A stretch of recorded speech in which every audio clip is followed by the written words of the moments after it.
Hari. Then me prashna dekak mama kara. Yesterday I did 2 questions. We talked about the gain of a network in decibel scale. How when input and output values are given, right? Input and output values are given. How do you find the gain of a certain system in decibel scale as well as in I mean, if the powers are given in watts or milliwatts or any subunit, then how to find the gain, right? So then the second question we talked about, again, if the gain is given in as a fraction, I mean, the ratio, the value of the ratio is given. So then how do you convert it into decibel scale? So I hope it's clear. Then please, I mean, we have, I think, done several more questions on decibels නේද? ඒ ටික ඔක්කොම ආයෙත් කරන්න. Then shall we do this one? A system has a transmitter with an input power of 1 watt. It is connected to a cable with a loss of minus 5 dB and an antenna with a gain of 10 dB. What is the output power transmitted from the antenna? So this is also a good question. Here there is a system that has a transmitter with an input power of 1 watt. So the transmitter means a transmitting antenna, right? So a transmitting antenna has a certain input to it, right? And also a transmission cable which connects the input to the antenna. හරිද? antenna එක input එකට connect the transmitter එක input එක transmitter එකට connect කරන් මෙන්න මෙහෙම transmission cable එකක්, and then we have the transmitting antenna, right? එතකොට the input power to this system is 1 watt. හරිද? එතන දැන් මේ වගේ ප්‍රශ්නයක් දෙනකොට I think it's important to give you what, because sometimes I think you won't be able to understand which kind of a scenario it is, right? So we say that there is a certain input power to a transmitter and it is connected to a cable with a loss, so it can be a little bit confusing. So when such a question comes up, if in the final exam, then I'll give you the figure. I'll give the figure, right? So don't worry about that. So what it's telling is we have an input power P in of 1 watt, right? We have a certain transmission system. We have a transmitting antenna like this. The input to the transmitter antenna is 1 watt, right? Then this signal will have to pass, propagate through a cable connected to the antenna. Antenna එකට connect කරලා තියෙන transmission cable එක හරහා මේ input signal එක යන්න ඕනේ. So this cable will introduce a loss of minus 5 dB. Cable එකෙන් අපේ signal එකට decibel 5ක loss එකක් ඇති කරනවා. හරිද? Then the gain of the antenna is 10 dB, right? So this is the antenna. It will provide a gain of 10 dB. හරිද? දැන් අපේ input signal එක cable එක හරහා ගිහිල්ලා antenna එකට ආවම antenna එක power එක boost කරනවා නේ, power එක වැඩි කරනවා. gain එකක් දීලා ඊට පස්සේ තමයි transmit කරන්නේ signal, right? So this is the transmission system we are talking about. Then they are asking to find the output power, P out. What is the output power transmitted from the antenna? හරි? අහන්නේ output power එක කොච්චරද කියලා. So input power is given in watts, 1 watt, right? So there is in midway you have a loss, a certain system that introduces a loss. That system is a transmission cable. හරිද? මේ input signal එක transmission cable එකක් හරහා තමයි antenna එකට ගිහිල්ලා එතනින් output වෙන්නේ. හරිද? එතකොට input signal එක 1 watt, transmission cable එකෙන් loss එකක් decibel 5ක loss එකක් දෙනවා. antenna එකෙන් gain එකක් දෙනවා decibel 10ක. ඊට පස්සේ output power එක හොයන්න කියනවා. So this is the the graphical representation. So shall we draw this in some other way, another way? Then අපි මෙහෙම input එකක් දෙනවා. We have a input power like this, right? So there is a certain system which will introduce a minus 5 dB loss, right? If we draw it like this, it will be easier for you to understand. So there is a certain system which will introduce a minus 5 dB loss, right?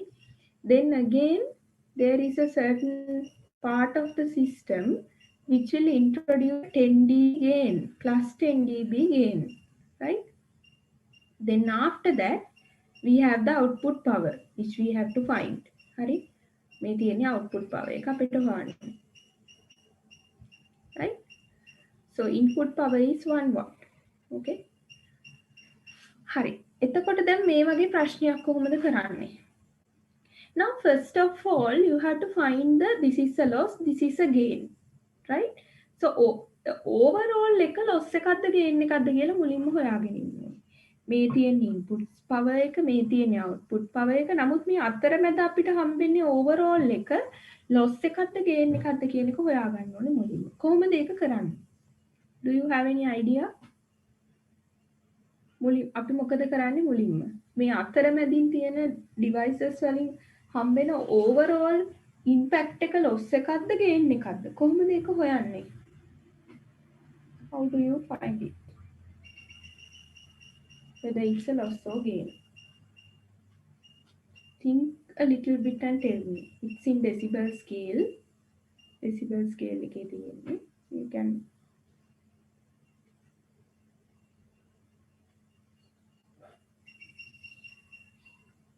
හරිද?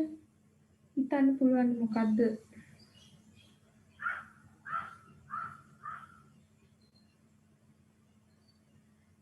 මොකක් වෙන්නේ නැද්ද? මොකක්ද අපි කරන්න ඕනේ? overall loss එකක්ද gain එකක්ද කියලා හොයන්න මොකක්ද අපි කරන්න ඕනි? අපි කරන්න ඕනි මොකක්ද? මුලින්ම loss in decibel scale you can add or subtract the values. හරිද? අනිත් පැත්තට තියන්න decibel scale එකේ අපිට values add කරන්න පුළුවන්, අඩු කරන්න පුළුවන්, එකතු කරන්න පුළුවන්. හරිද? values අඩු කරන්න පුළුවන්, එකතු කරන්න පුළුවන්. So this is in decibel scale. The loss one system will introduce a loss of 5 dB, the other system will introduce a gain. So in order to find the overall gain or loss, we have to add these two නේද? 10 decibel වලින් 5 decibel අඩු කළාම අපිට එනවා overall loss එකක්ද gain එකක්ද කියලා. නේද? overall loss එකක්ද gain එකක්ද එතකොට මෙතන තියෙන්නේ? කියන්න බලන්න. overall gain එකක්ද තියෙන්නේ loss එකක්ද? gain එක. gain එකක්. හරි? මොකද ඒක positive value එකක් නෙන්නේ නේද? overall gain එක අපිට හොයාගන්න පුළුවන් 10 dB වලින් minus 5 dB අඩු ඒ කියන්නේ 10 dB වලින් අඩු කරනවා 5 dB, right? Then you will see that you have a overall gain that is 5 dB. එතකොට gain එකක් හම්බෙනවා signal එකට 5 dB. antenna එකෙන් 10 dB gain එකක් introduce කළාට signal එක transmission cable එක හරහා යනකොට 5 dB loss එකක් තියෙනවා. එතකොට overall gain එක හම්බෙන්නේ අර 10 නෙමෙයි 10 වලින් 5ක් අඩු වෙලා 5ක්. හරි? එතකොට overall gain එක හොයාගත්තාම ඊට පස්සේ අපිට equation එක ලියන්න පුළුවන් නේ gain decibel scale එකේ gain එක ලියන equation එක මොකද්ද? දැන් අපි දන්න system එකට මේක simplify කරන්න නේද? දන්න system එක මොකද්ද? මෙහෙම input power එකක් තියෙනවා, යම්කිසි gain එකක් තියෙන system එකක් තියෙනවා, output power එකක් තියෙනවා. So you can write the equation.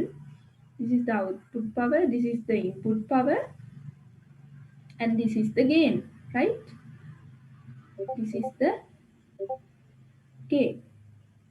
So you can write the equation gain equals 10 log, right? 10 log P out divided by P in. නේ? දැන් overall gain එකක් තියෙන කියලා අපි හොයාගත්තා නම් අපිට මේක ලියන්න පුළුවන් gain එක කීයද? 5යි. 5 dB. It's given. අපි දැන් ඒක හොයාගත්ත 5යි කියලා දෙන්න. 10 log P out divided by P in. P in is 1 watt. නේද? P in කියන්නේ watt එකයිනේ input power එක. හරි. එතකොට දැන් කොහොමද මේකේ P out isolate කරගන්නේ? Can you give me a suggestion? So here you can divide 5 by 10. Then you get 0.5 in the left hand side, right? In the right hand side you have log P out divided by 1 watt.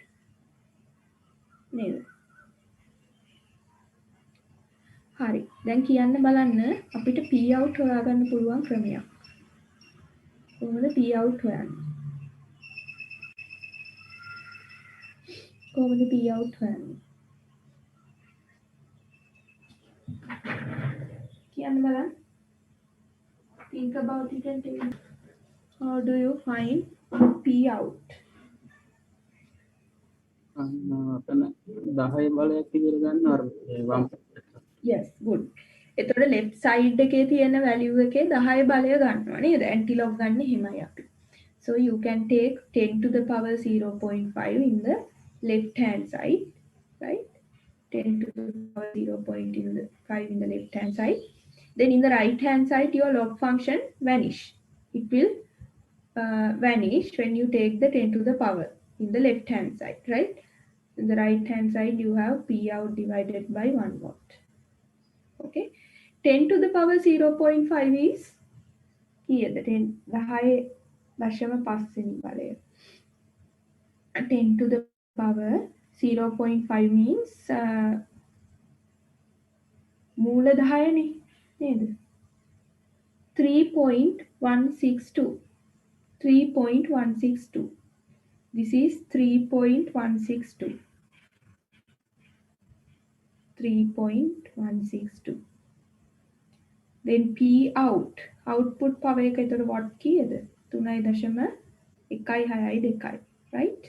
You can take 1 watt to this side. Then you get output power as 3.162 watt. 3.162 watts. Okay. Understood? Any doubts in this question? මොනවා හරි ප්‍රශ්න තියෙනවද? What we did in this question is we have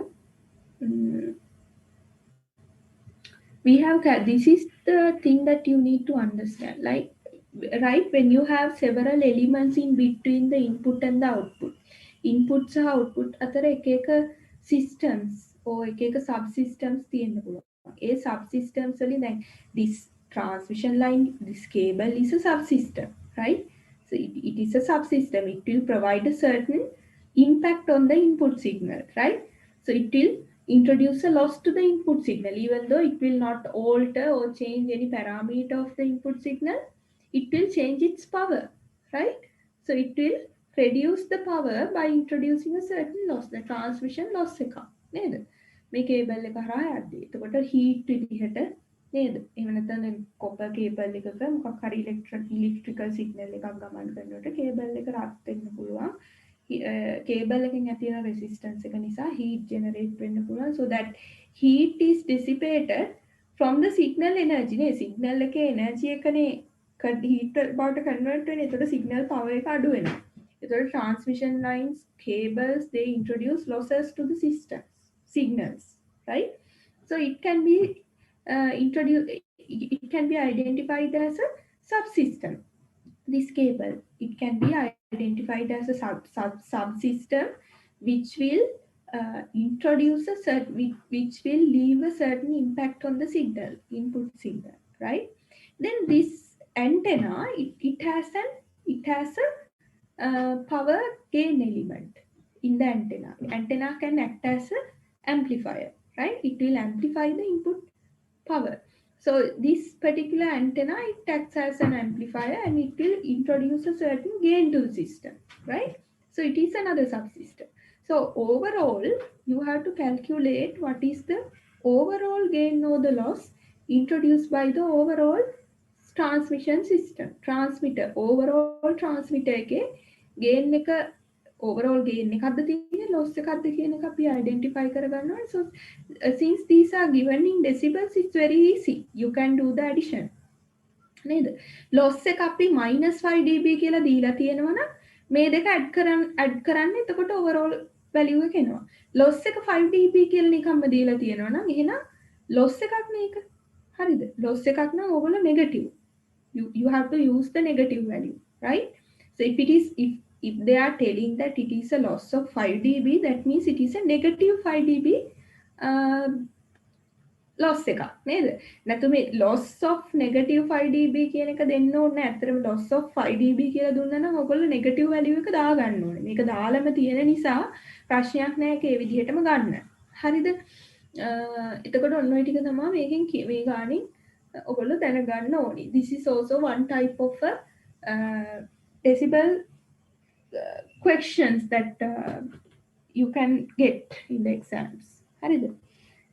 මේක වර්ගයක් ඒ වර්ගේ මොනවද තියෙන්නේ මැද තියෙනවා subsystems කිහිපයක් ඒවෙන් loss එකක් gain එකක් introduce කරනවා signal එකට. එතකොට ඔයගොල්ලෝ overall impact එක හොයලා ඒ overall එකටනේ අපි මේ decibel equation එක දාලා ඔයගලන්ට output power එක input power එක හොයාගන්න පුළුවන්. හරිද? Just be familiar with these types of questions also. So now මේ ප්‍රශ්නේ වෙලා තියෙන දැන් මේක සමහර විට ඔයගලන්ට visualize කරන්න අමාරු වෙනවා. හරිද? Now I have done this type of a question. Now you know how to visually draw this, right? But I'll give you the figure also. Then it's much clear. It won't be confusing. Okay?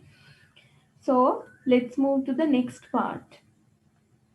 Actually now I think you should remember the free space propagation equation. Last week we did that. Lecture 8 I think we did that. Yeah. So in lecture 8 we did the free space propagation equation. Yeah, this one.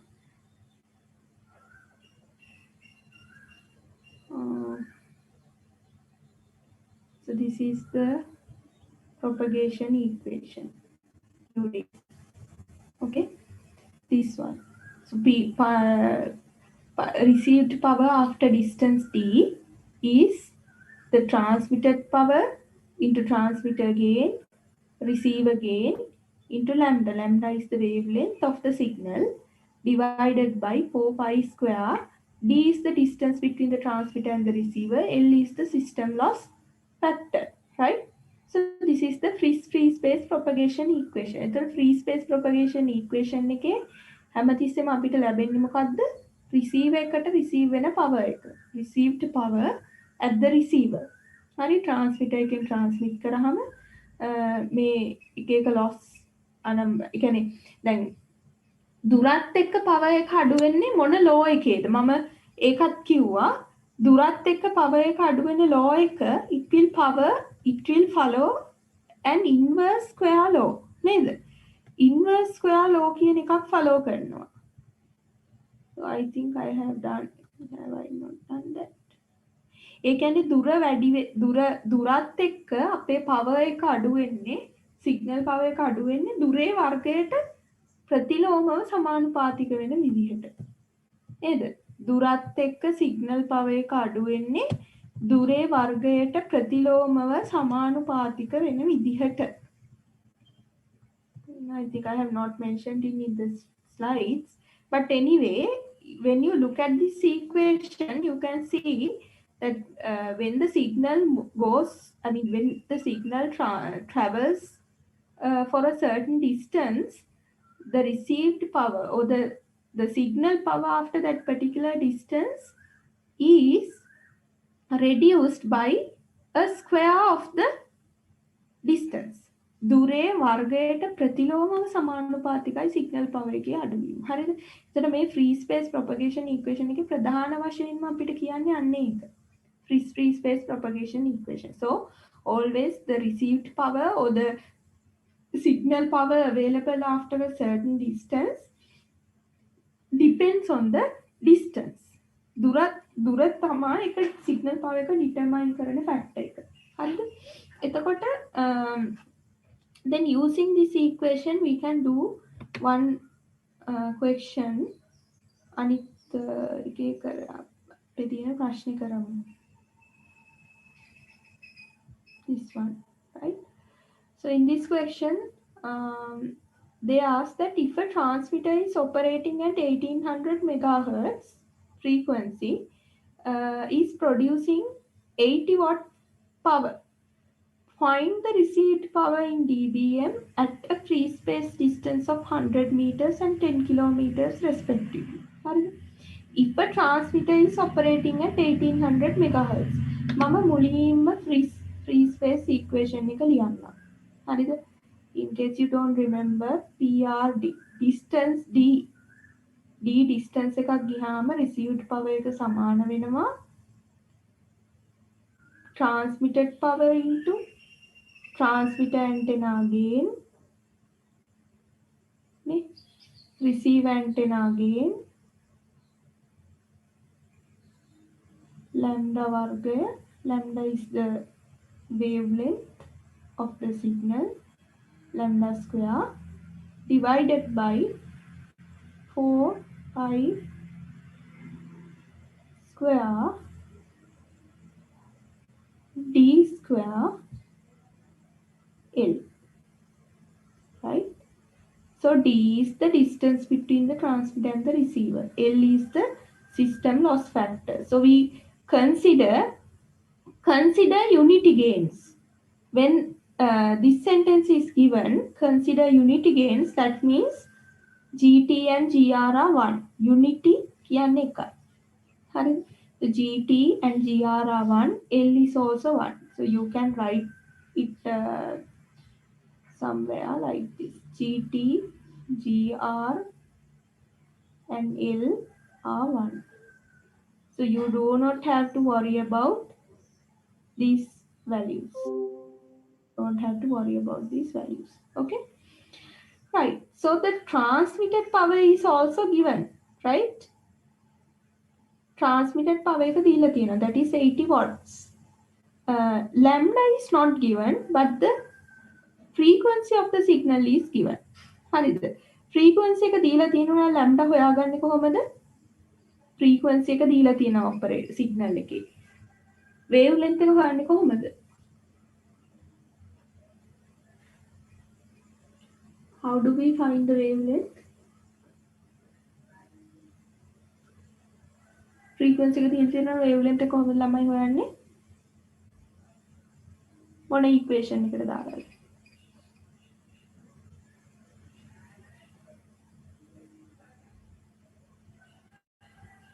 මොන equation එකකට දාලාද?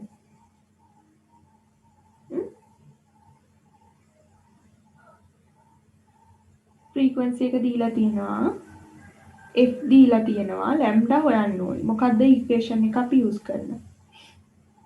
C equal to F lambda. Yes, good. V equals F lambda, right? V වෙනුවට අපි දානවා speed of light. නේද? වාතයේනේ දැන් free space එකේනේ අපේ signal එක ගමන් කරන්නේ electromagnetic wave එක. So we assume that the speed of propagation or speed of the wave is approximately equal to the speed of light. නේද? free space එකේ ගමන් කරන electromagnetic wave එකේ වේගය ආලෝකයේ වේගයට ආසන්නව සමානයි කියලා අපි ගන්නවා. ඒතර v equals f lambda වල v කියන්නේ speed of light. හරි? එතකොට බලන්න දැන් ඔයගොල්ලෝ මුලින්ම කරන්න ඕනි frequency එක දීලා තියෙනවා නම් lambda හොයාගන්න ඕනේ. නැත්තම් මේ equation එකට දාන්න බෑනේ. අපි d දාන්නානේ. d දීලා තියෙනවා මීටර් 100 දිත් හොයන්න කියලා කිලෝමීටර් 10 දි හොයන්නත් කියලා. මුලින්ම මීටර් 100 දි හොයාගෙන ඉන්න. meter 100 දී received power එක හොයාගනිමු. transmitted power එක දන්නවා 80 watts, right? So first of all convert the using now we have to find lambda. Lambda is c divided by f. නේ c කියලා අපි දානවා speed of light. Speed of light is 3 into 10 to the power 5 ms minus 1 10 to the power 8 3 into 10 to the power 8 m is minus 1, that is speed of light. එක මතක තියාගන්න 3 into 10 to the power 8 m is minus 1. It has to be divided by 1800 megahertz. 1800 megahertz කිව්වහම අපිට 1800 mega කියන්නේ මොකද්ද? 10 to the power mega කියන්නේ hertz කියන එක අපි තප්පරයට කියලා ලියන්න පුළුවන් නේද? හර්ට්ස් කියන්නේ තප්පරයට කියන එකම තමයි. මෙගා කියන්නේ කීයද? 10 to the power 6. ඒවා මතක තියාගන්න. 10 to the power 6 mega. So per second cancels out. 1800 into 10 to the power 6 කිව්වම 18 into 10 to the power 8 වගේම නේද? So these two will cancel out to this 10 to the power 8 term. So 3 divided by 18. In meters, you get the wavelength in meters, right? 3 divided by 18 means 1 by 6 meters. මේක එතනින් එහාට simplify කරන්න යන්න ඕනේ. අපි simplify කරගමු ඉස්සරහට. හරිද? So lambda is 1 by 6 meters. This is 18, okay? So lambda is 1 by 6 meters. So you have found lambda now. Then you know the transmitted power. Then you know L, GT and GR are 1. You know D. So you can easily find received power in watts or milliwatts. Received power එක watts or milliwatts වලින් එනවා. එතකොට අපිට ඒක dBm වලට convert කරගන්න ඕනේ. බලන්න හොඳට ප්‍රශ්නේ කියවන්න. Find the received power in dBm. Received power එක dBm වලින් හොයන්න කියලා තියෙනවා. හරිද? එතකොට ඊළඟට අපි කරමු. ඊළඟට මොකද කරන්නේ?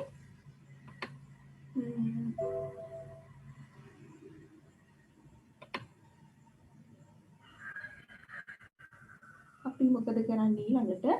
Now you can write the equation without these terms. නේද? GT, GR, GL නැතුව equation එක ලියුවොත් ආයිත් අපිට ලියන්න පුළුවන් PR received power after distance D is transmitted power. GT, GR is not there because they are 1. Lambda square divided by 4pi whole square D square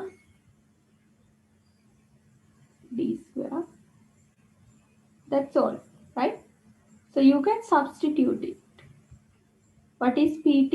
PT is 80 watts. What does do? Lambda කියන්නේ 1 by 6. 1 by 6 whole square. 1 by 6 whole square, right? 4 pi. Pi can 3.14. 4 into 3.14 whole square. D දීලා තියෙනවා එකක් 100 meters වලට පස්සේ වන්න කියලා තියෙනවා මුලින් ඒක හොයමු. එතකොට D is 100 meters 100 square, right? Okay. So after substituting the values successfully, then you can simplify. නේද? එතකොට 80 බෙදීම 6 වර්ගය 36යි නේද? 6 into 6 is 36 into 4 into 3.14 is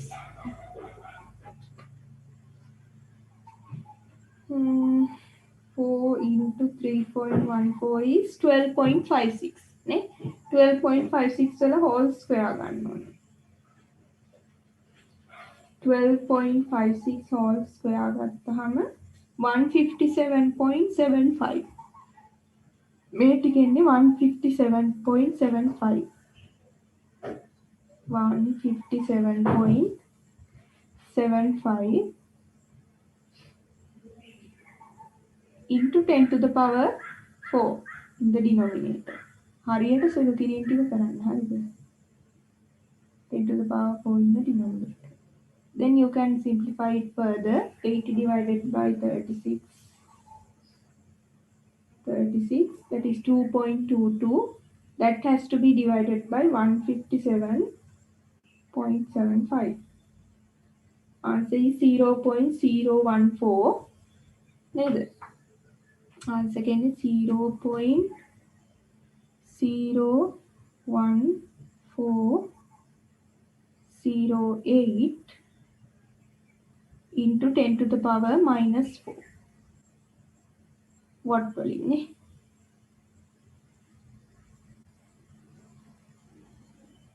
watt වලින් එන්නේ. අපි මේක මිලි watt වලින් ඔන්න ලියන්න පුළුවන්.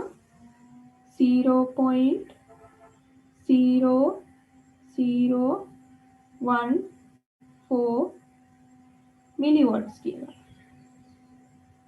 නේද?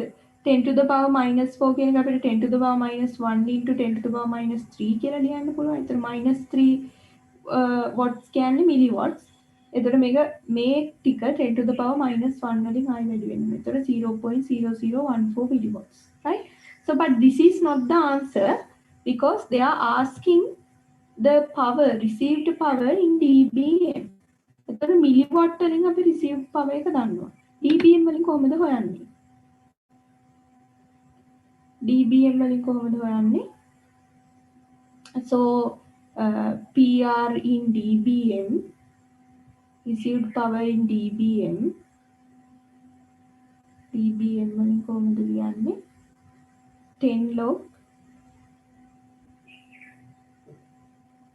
received power, that is 0.0014 milliwatt වලින් මේ උඩ value එකක් දාන්න ඕනේ. හරිද? කොහොමද?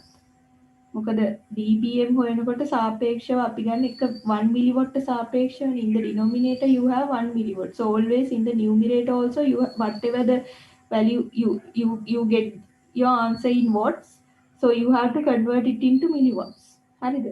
මේකට දාන්න ඉස්සෙල්ලා. එතකොට 0.0014 milliwatts in the numerator. Milliwatts, right? Then milliwatts to milliwatts get cancelled out, right? Then 10 log 0.0014. So what is log 0.0014? 0.0014, that is minus 2.85.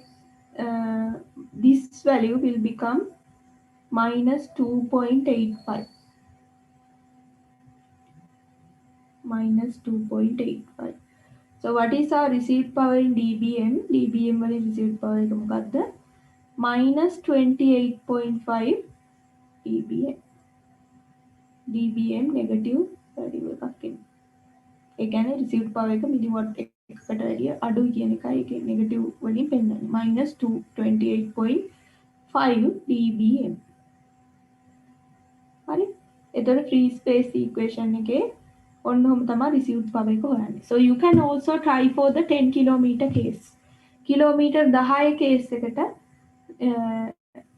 everything else is same. Instead of D here you can substitute 10 kilometers. නේද? D වල 100 meters නේ අපි මේ 100 meters වලින් පස්සේනේ. එතකොට kilometre 10ක් substitute කළා ඔයාලට මේ විදිහටම ආයෙත් හොයන්න පුළුවන්. Okay? දැන් බලන්න මේ ගානේ watt 80ක් transmit කළා ඒක මීටර් 100ක් ගියාට පස්සේ මෙච්චර අඩු මිලිවට් ප්‍රමාණයකට අඩු වෙලා තියෙනවා. 0.0014 milliwatt තරම්ම ඒ කියන්නේ microwatt ප්‍රමාණයකට අඩු වෙලා තියෙනවා. Right? So do you have any question in this, any doubts in this question? Okay. So there is another question, but I think we can do some theory parts and let's do some questions later on, right? I have a few more. Ashadal, මට oh, කියන්නේ. අර ඊයේ ප්‍රශ්නයක් කරද්දි මම කිව්වේ මේ DBM වලින් DBM අඩු කරලා DB වලින් උත්තරේ එනවා කියලා අර ගේන් ඔව් ඔව් ඒක කොහොමද එන්නේ? මෙතන නේද? එතකොට DBM වලින් DBM අඩු කරනවා කියන්නේ දැන් මේ M කියලා කියන්නේ දරුවෝ it is just for ඒක මේ notation එකක් විතරයි. හරිද? notation එකක් කියන්නේ M වලින් කියන්නේ මිලිවොට් එකකට සාපේක්ෂව අපි power එක හොයනවා කියන එක. decibel scale එකේ. හරි? M වලින් කියන්නේ මිලිවොට් එකකට සාපේක්ෂව අපේ power එක represent කරනවා decibel scale. එතකොට decibel value එකක්ම තමයි dBm කියන්නේ. හරිද? එකම වෙනස මේ input power එක මිලිවොට් එකයි. හරිද?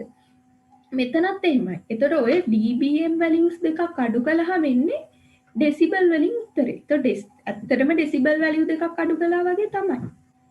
හරිද? decibel වලින් තමයි උත්තරේ එන්නේ. තේරුණාද? එතකොට මේක නිකන් notation එකක් විතරයි. dBW කියලා දැම්මත් ඒක notation එකක් විතරයි. හරිද? decibel values දෙකක් decibel values දෙකක්ම තමයි මේ අඩු කරන්නේ. මේක නිකන් අපි කියනවා මේ decibel value එක ආවේ 1 මිලිවොට් එකකට සාපේක්ෂව. මේ decibel value එක අරගෙන තියෙන්නේ මම 1 මිලිවොට් එකකට සාපේක්ෂව. හරි. ওই දෙක අඩු කළාම ඉන්නේ decibel value එක. ඒක 1 මිලිවොට් එකකට සාපේක්ෂව කියලා ලියන්න අවශ්‍යතාවයක් නැහැ. හරි. එතකොට dBW දෙකක් අඩු කරාම ඉන්නේ dB value එකක්. dBm දෙකක අන්තරේ ඉන්නේ dB value එකක්. dB scale එක ගත්තාම dB කියන්නේ decibel කියන්නේ 10 log power ratio එකක්. හරිද? decibel කියන්නේ 10 log යම්කිසි power ratio එකක්. ඒතර මේ power ratio එකේ special cases දෙකක් තමයි මේ දෙක. ඒ special cases දෙක වෙන්නේ කොහොමද? මේ P2 කියන එක 1 milliwatt නම් dBm කියලා අපි නම් කරනවා. P2 කියන එක 1 watt නම් ඒක dBW කියලා නම් කරනවා. ඒකයි වෙනස.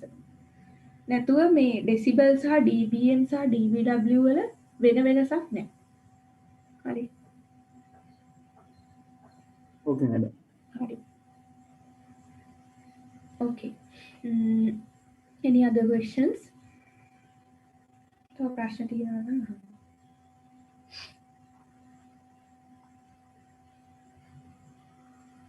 හරි.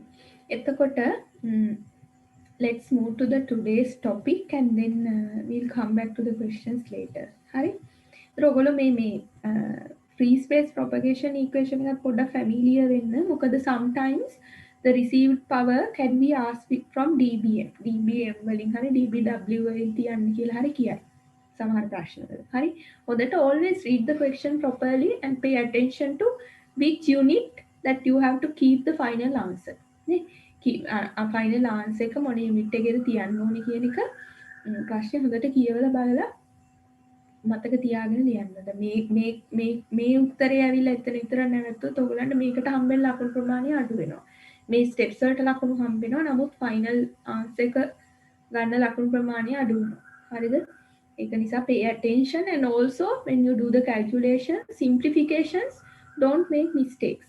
But I'm not going to give the දැන් මම දැන් අපි හිතමු මේ හරි ඔයගොල්ලෝ මේ පොඩි වැරද්දක් කරලා තියෙනවා කියලා සිම්ප්ලිෆයි කරලා එතකොට ස්ටෙප්ස් ටික හරි නම් මම ෆයිනල් ආන්සර් එක ඒක ආවේ නැහැ කියලා සම්පූර්ණ ලකුණු වලට අයින් කරන්නේ නැහැ 0 දෙන්නේ නැහැ හරිද හරියට කරලා තියෙනවා නම් ස්ටෙප්ස් වලට මම ලකුණු දෙනවා ෆයිනල් උත්තරේට හම්බෙලා ලකුණු ටික විතරයි නැති වෙන්නේ නමුත් I don't know about the second marking so that might be a issue so always pay attention to your simplifications ඒකෙන් මම කියන්නේ simplifications වලදී වැරදි mistakes are permitted කියලා. හරිද?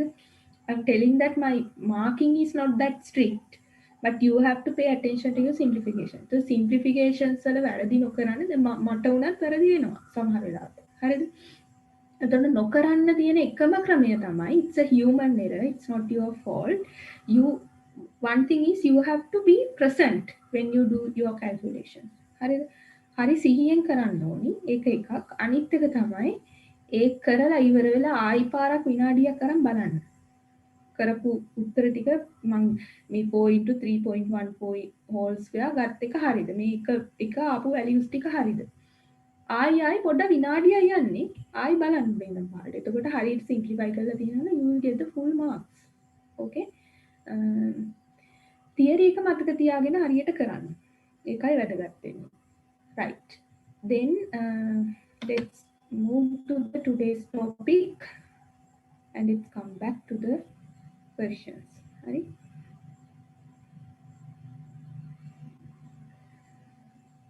Right. So today we are planning to talk about the atmospheric effects on radio wave propagation. එතකොට radio waves free space එකේ ගමන් කරද්දී වායුගෝලයේ තියෙන එක එක features නිසා වායුගෝලයේ තියෙන එක එක තත්ත්ව නිසා ඒකට ඇති වෙන බලපෑම මොකක්ද? හරිද? එතකොට there are several things that you need to consider, different atmospheric effects that we'll discuss in the lecture. The first one is refractivity, right? Because of the refractivity there are certain things that will happen to the wave. හරිද? refractivity එක නිසා අපේ radio wave එකට electromagnetic wave එකට යම්කිසි ප්‍රශ්නයක් තියෙන්න පුළුවන්. එතකොට vertical gradient of refractive index. එතකොට refractivity එක නිසා vertical gradient එක නිසා radio waves වල මෙන්න මේ සිද්ධියක් තියෙනවා. curvature of radio electric rays, right? So I'll tell you what happens. Then there is a special effect called radio ducts. All these things are interrelated. Okay, radio ducts කියලා දෙයක් ඇති වෙනවා. Then rain attenuation. Sorry. Then atmospheric absorption, noise and temperature effects. ඔන්න ඔය effects කිහිපය අපි කතා කරනවා. ඒ ඔක්කොම කතා කරන්න ඉස්සෙල්ලා මුලින්ම refractivity එක කියන්නේ මොකක්ද කියලා අඳුරගෙන ඉන්න. What is refractivity? So refractive index කියන්නේ මොකක්ද? ඔයගොල්ලන්ට මතකද refractive index එක?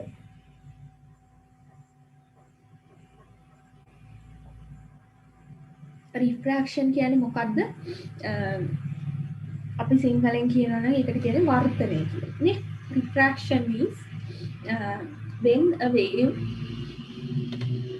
wave travels from one medium to another. medium දෙකක් වෙන් කරලා අඳුරගන්නේ ඒකේ refractive index එකේ. medium දෙකේ නේ. wave එකක් මම refraction ගැන ආයෙත් නැවත මතක් කරන්නම්. we did this in propagation mechanisms of waves. So when a wave travel is incident on the boundary between two media, this is medium 1, medium 2, right? So their refractive indices are n1 and n2 නේද? පළවෙනි medium එකේ දෙවෙනි medium එකේ refractive index දෙක n1 සහ n2. එතකොට n2 අපි හිතමුකෝ n1 වලට වැඩි අඩුයි කියලා. මේ wave එක travel කරන්නේ වැඩි ඝනත්වයක් තියෙන වැඩි refractive index එකක් තියෙන medium එකක ඉඳන් අඩු refractive index එකක් තියෙන medium එකකට. එතකොට අපි මේ normal කියලා එකක් අඳිනවා. This is a perpendicular imaginary line drawn on the point where the signal is incident on the boundary. හරිද? මේ medium දෙක වෙන් කරන boundary එකේ අපි අඳිනවා normal එකක් කියලා imaginary line එකක්. එතකොට මේ refractive index වෙනස මත මේ අපේ ray එක මොන පැත්තටද යන්නේ කියන එක තීරණය වෙනවා. That is called refraction. වර්ධනය කියන්නේ ඔන්න ඕකට. හරිද? එතකොට second medium එකේ refractive index එක first medium එකේ refractive index එකට වැඩිය අඩුයි නම් wave එක normal එකෙන් ඉවතටයි යන්නේ. මේ පැත්තට. Right? In the other case, අනිත් case එක මොකද්ද? මෙන්න මෙහෙම wave එක incident වෙනවා. You have the incident wave. These are the two refractive indices n1 and n2. And let's say n2 is greater than n1. n2 n1 වලට වැඩි නම් මොකද වෙන්නේ? wave එක මේ normal එක දිහාට හැරෙනවා. ඒ කියන්නේ මේ wave එක ගමන් කළ යුතු පාර මොකද්ද? හරි කෙලින් පාරනේ. නේද? straight path. So it won't travel in the straight path. It will bend towards normal, right? So these are the two cases. So this will these two cases will be determined by the refractive index difference. So what is refractive index? Refractive index එක කියන්නේ මොකක්ද? Refractive index එක කියන්නේ ආලෝකයේ ප්‍රවේගය වගේ යම්කිසි medium එකක wave එකක් ගමන් කරන ප්‍රවේගය කොපමණද? මෙන්න මේ රේෂියෝ එකට තමයි refractive index එක කියලා කියන්නේ. දැන් ආලෝකයේ ප්‍රවේගයනේ ළමයි අපි හිතමුකෝ ඉලෙක්ට්‍රොමැග්නටික් වේව් එකක් වැකියුම් එකක ගමන් කරන්නේ ආලෝකයේ ප්‍රවේගයෙන් නේ උපරිම ප්‍රවේගය ඉලෙක්ට්‍රොමැග්නටික් වේව් එකක් වැකියුම් එකක ගමන් කරන උපරිම ප්‍රවේගය තමයි ආලෝකයේ ප්‍රවේගය, right? So that is c. So when a wave is traveling in a medium, then වාතය ගමන් කරනවා වගේ නෙමෙයිනේ වේව් එකක් යම්කිසි මීඩියම් එක ගමන් කරනකොට එදා අපි හිතමු glass, it enters to a glass, right? The wave or it will penetrate through some other media, right? Water. හරි ඔය වගේ මොකක් හරි මීඩියම් එකක් කරා යනකොට වේව් එකේ වේගය අඩු වෙනවා. හරිද? අන්නේ වේග අඩු වීම නිසා මේ ආලෝකයේ ප්‍රවේගයට සාපේක්ෂව කොච්චර වේගය අඩු වුණාද කියන එක තමයි refractive index එකෙන් පෙන්නන්නේ. හරිද?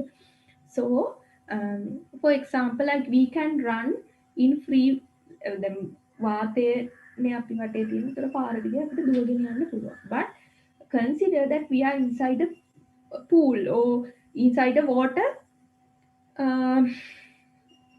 source. මොකක් හරි ගඟක හරි අපි කකුල් තියාගෙන ඉන්නකොට එතකොට අපිට දුවන්න ඒ වේගයෙන් දුවන්න බෑනේ. එතකොට ෆ්‍රී ස්පේස් එකේ වේව් එකක් ගමන් කරන වේගය වැඩි වතුර වගේ ඩෙන්ස් මීඩියම් එකකට වඩා. එතකොට ඔයගලන්ට පේනවා මේ වේග අඩු වීම නිසා වේග වෙනස් වීම නිසා වේව් එක යම්කිසි ප්‍රමාණයකින් ස්ලෝ වෙනවා. එතකොට වේව් එක බෙන්ඩ් වෙනවා. හරිද? So this is the refractive index of a medium. Medium එකේ refractive index එක determine කරන්නේ එහෙම. එතකොට වාතයේ අපි කියන refractive index එක 1යි කියලා. හරිද? අපි assume කරනවා. In air we assume that the refractive index is 1. එතකොට වාතයේ අපි හිතනවා වේව් එක ආලෝකයේ ප්‍රවේගයෙන් ගමන් කරනවා වගේ. එහෙම හිතලානේ අපි ඉස්සෙල්ලා අර ගානක් හැදුවේ නේද? So we assume that the refractive index of free space of air is 1. We assume, we approximate, but it is not exactly 1. The refractive index එක 1 වෙන්නේ vacuum එකේ විතරයි. හරි? නමුත් වාතයත් අපි සලකනවා අපි ගණන් හදද්දී vacuum එක වගේ කියලා. උපරිම වේගයකින් ආලෝකයේ ප්‍රවේගයෙන් හෝ ඒ ආසන්නම ප්‍රවේගයකින් ගමන් කරනවා කියලා. හරි? එතකොට refractivity කියන්නේ මොකක්ද? Refractivity කියන්නේ මේ refractive index එකම වෙනස් විදිහකට ලියන එකක්. නේ? This is called refractivity, capital N.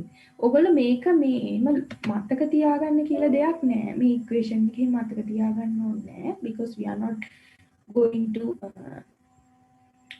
do solve questions on numericals on this equation, but just remember that refractivity, capital N, is a function of refractive index. Scaled version of refractive index. ඒක හරියටම කියනවා නම් refractive index එක යම්කිසි refractive index එක එකක් අඩු කරලා 10න් 6න් වැඩි කරාම තමයි refractivity එක ලැබෙන්නේ. හරිද?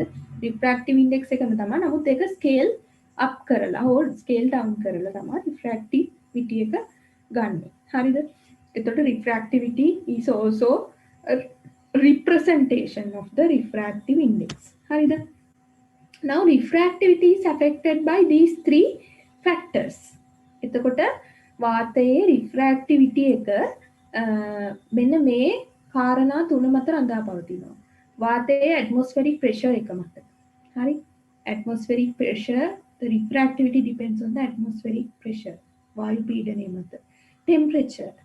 Then water vapor concentration. නේ? ජල වාෂ්ප ප්‍රමාණය මත, humidity එක මත. එතකොට atmospheric pressure එක මත, temperature එක මත, ජල වාෂ්ප ප්‍රමාණය මත refractivity එක රඳා පවතිනවා. Okay? Then influence of the propagation medium is entirely determined by its refractive index. So propagation medium එකේ electromagnetic wave එකක්, radio wave එකක් ගමන් කරන්නේ කොහොමද කියන එක සම්පූර්ණයෙන්ම රඳා පවතින්නේ ඒ medium එකේ refractive index එක මත. එතකොට බලන්න ග්ලාස් එහෙම නැත්නම් වෝටර් වගේ ගත්තොත් රිෆ්‍රැක්ටිව් ඉන්ඩෙක්ස් එක වැඩි වාතයට වඩා. එතකොට රිෆ්‍රැක්ටිව් ඉන්ඩෙක්ස් එක වැඩි මීඩියම් එකක අඩු වේගයකින් තමයි waves ගමන් කරන්නේ, electromagnetic waves. හරිද?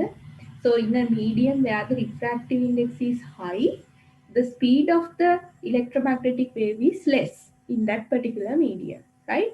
So in media where refractive index is less, they can travel more easily, right? So the speed is high. So that is the relationship. Refractivity can be written in terms of the refractive index. So refractivity කියන්නේත් refractive index එකම තමයි. නමුත් refractive index එක එකකින් එකක් අඩු කරලා 10 6න් වැඩි කරාම තමයි refractivity එක. It is just a scaled version of refractive index. It is also nothing but the refractive index, but it has been scaled up. Okay? For easier calculations වල lazy වෙන්න තමයි අපි එහෙම කරලා තියෙන්නේ. සමහර calculations වලට lazy. ඒතර refractivity එක කියන එක මුලින්ම අඳුරගෙන ඉන්න ඕනේ. සහ දැන් ඔන්න ඔයගොල්ලෝ ඉගෙන ගත්තේ මොකද්ද? refractive index එක වැඩි මාධ්‍යක electromagnetic waves වලට ගමන් කරන්න අමාරුයි. ඒතර speed එක අඩුයි electromagnetic waves. අපි අර example එකම ගන්න දැන් වාතයේ තියෙන අපි free space එකේ අපිට වේගයෙන් දුවන්න පුළුවන්. නමුත් වතුර වගේ මාධ්‍යයක් ඇතුලේ අපි ඉන්නවනම් අපිට එච්චරම වේගෙන් දුවන්න බැහැනේ නේද? ලොකු රෙසිස්ටන්ස් එකක් එනවා වතුරේ. හරිද?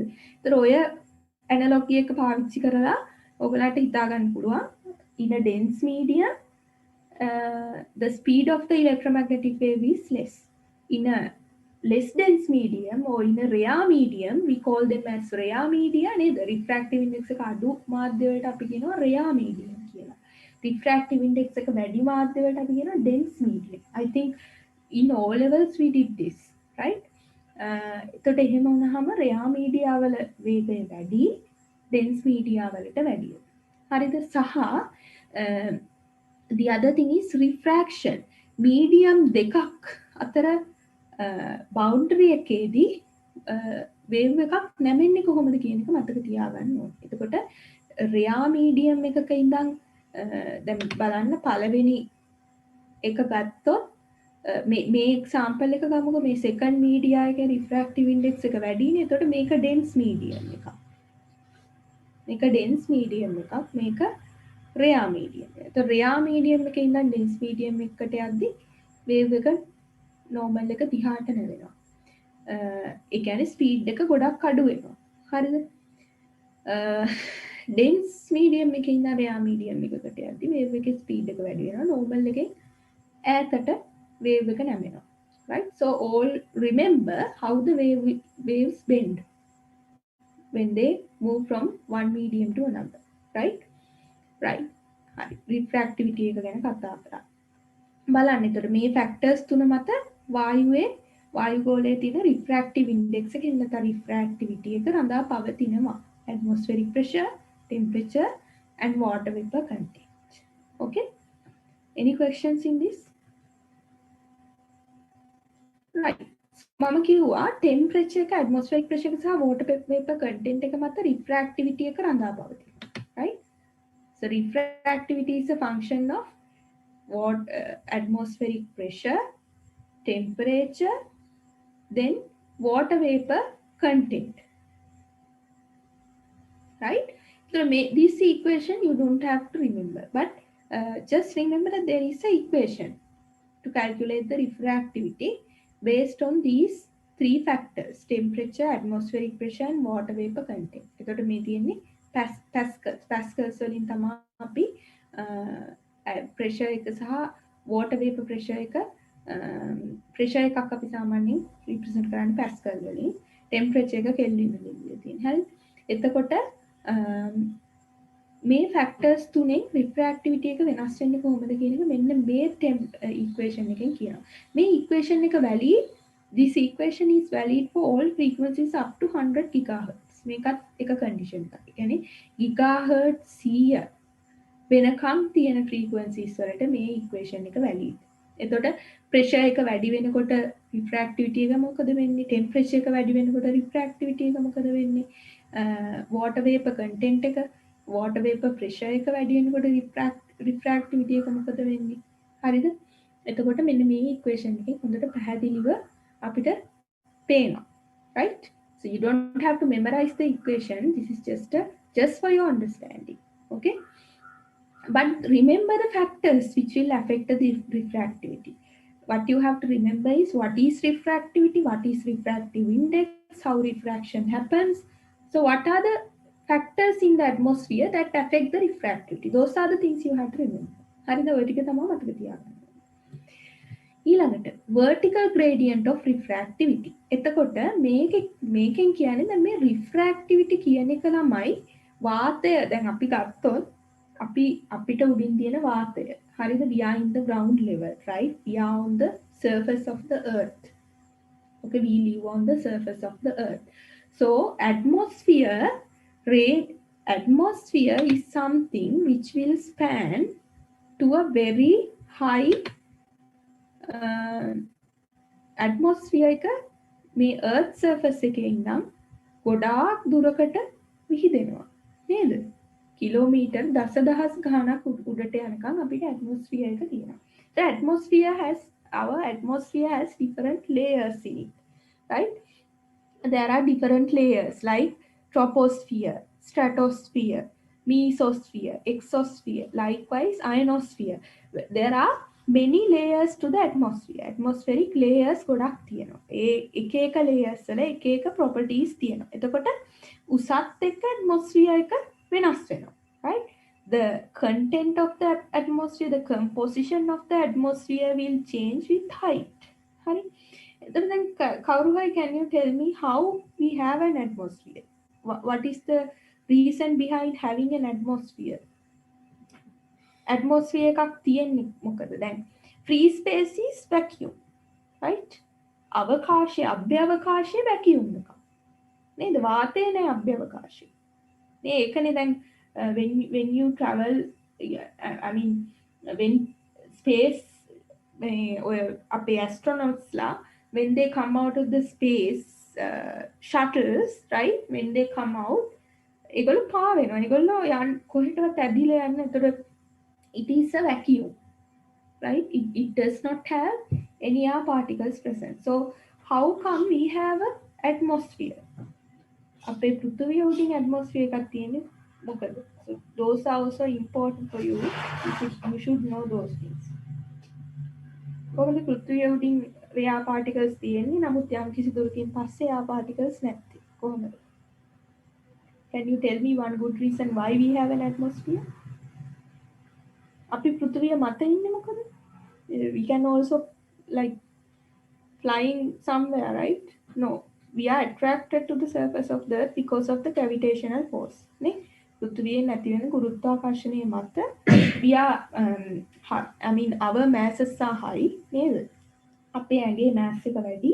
එතකොට අපි පොළව මත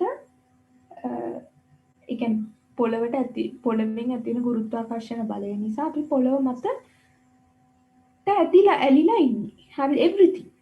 everything they are attracted to the surface of the earth. So atmosphere is also no difference. Air particles කියන්නේ oxygen molecules, carbon dioxide molecules, water vapor. Those are also small particles, molecules, right? So those also have an effect from the earth's atmosphere. Earth's gravitational field. Then පෘථිවියේ ගුරුත්වාකර්ෂණ බලය ඒ වායු particles වලටත් තියෙනවා. ඒකට ඒවත් පහළට ඇදිලා ආකර්ෂණය පෘථිවිය දිහාට ආකර්ෂණය වෙලා තියෙනවා. හරිද? එතකොට the lowest layers of atmosphere have high content, higher percentage of gases. නේද? පෘථිවියට ආසන්නම layers වල gases percentage එක වැඩි. උඩට යන්න මේ percentage එක ටික ටික අඩු වෙලා තුනි වෙනවා. මොකද උඩට යන්න ගුරුත්වාකර්ෂණ බලයේ බලපෑම අඩු වෙන නිසා. හරිද? එහෙම යම් කිසි දුරකින් එහාට atmosphere එකක් නැහැ. So every planet, not only Earth, has a certain kind of atmosphere around it. නේද? හැම planet එකක් වටේම මොකක් හරි යම් කිසි දුරකට atmosphere එකක් තියෙනවා. නේද? එතකොට ඒකනේ දැන් ඔය උල්කාපාත එහෙම එනකොට උල්කාපාතයෙන් අපේ කොමෙට්ස් පෘථුවියට කඩන් වැටෙනකොට පෘථුවියට විතරක් නෙමෙයි අනිත් යුනිවර්ස් එකේ තියෙන එක ප්ලැනට්ස් වලට කඩන් වැටෙනකොට අපේ වායුගෝලයට අහු වෙච්ච ගමන් ඒක ගිනි ගන්නවා. මොකද because of the friction, right? The speed is very high and because of the friction exerted by the atmospheric gases, they burn out before reaching the earth surface. පෘථුවියට එන පොඩි ප්‍රමාණයක් ඇට්මොස්ෆියර් එකේ දිගටම ගිනි ගන්නවා. එතකොට ඔය ඇට්මොස්ෆියර් එකක් පෘථුවියට විතරක් නෙමෙයි අනිත් හැම ප්ලැනට් එකකටම තියෙනවා. මොකද ඒවයින් හැම I mean every body in the universe they have a certain gravitational force. හරි universe එකේ තියෙන හැම planet එකකටම gravitational force එකක් තියෙනවා. ඒ gravity එක නිසා තමයි ඒක වටේට යම්කිසි වායු ප්‍රමාණයක් capture කරගෙන තියෙන්නේ. හරිද? එතකොට පෘථුවියත් ඒක තමයි. එතකොට when you go up, when you move above, right? When you move away from the Earth's surface, the composition of the atmosphere changes. Atmosphere එක composition එක අඩු වෙනවා. උඩට යන්න යන්න, right? So that is called the vertical gradient of refractivity. Vertical gradient of refractivity කියන්නේ දැන් මම කියවනේ යම්කිසි now air is it's a certain medium, right?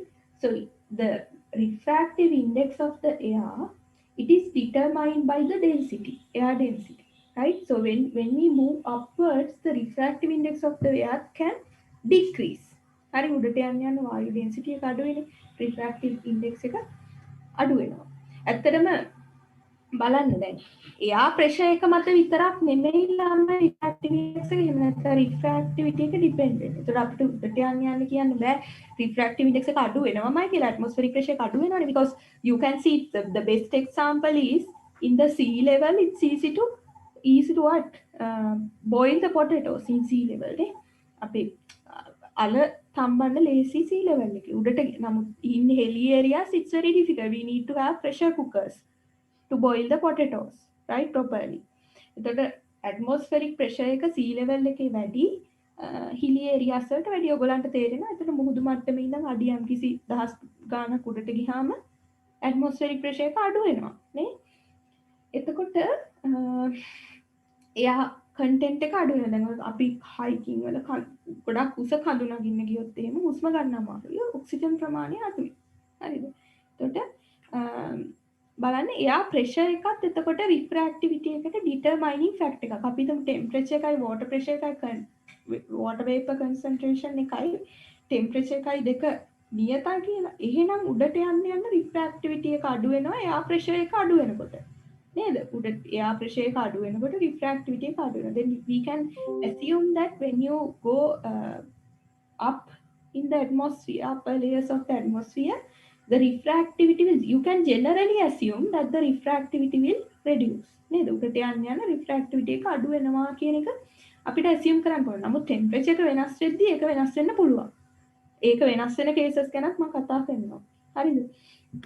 So දැන් බලන්න මේ here the vertical gradient of refractivity කියන්නේ උඩට යන්න යන්න refractivity එකේ වෙනස් වීම අඩුවීම පමණක් නෙමෙයි, it can also increase depending on the temperature and other factors.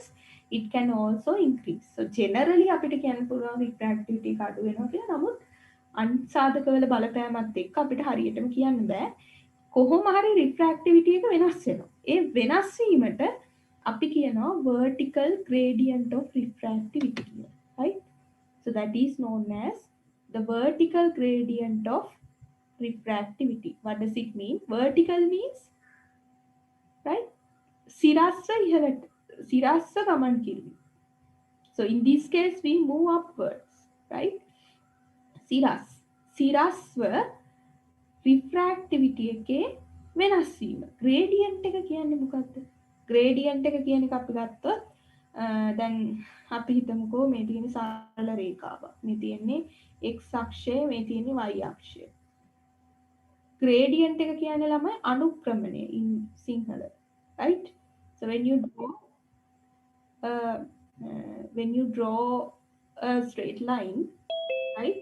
So this is the intercept, right? And this is the gradient. Gradient is the angle the straight line forms with the positive x-axis, right? This is the gradient theta. So the gradient can be written as, let's say, this difference in y values. Y value මෙන්න මේ point දෙක අතර gradient එක අපි ලියනවා කියමුකෝ. එතකොට this certain point has x1 y1 coordinates. හරිද? x1 y1 කියලා coordinates තියෙනවා. ළමයි ඔයගොල්ලෝ අවකලනය කරලා තියෙනවද? අවකලනය කරලා තියෙනවද? ඔව්.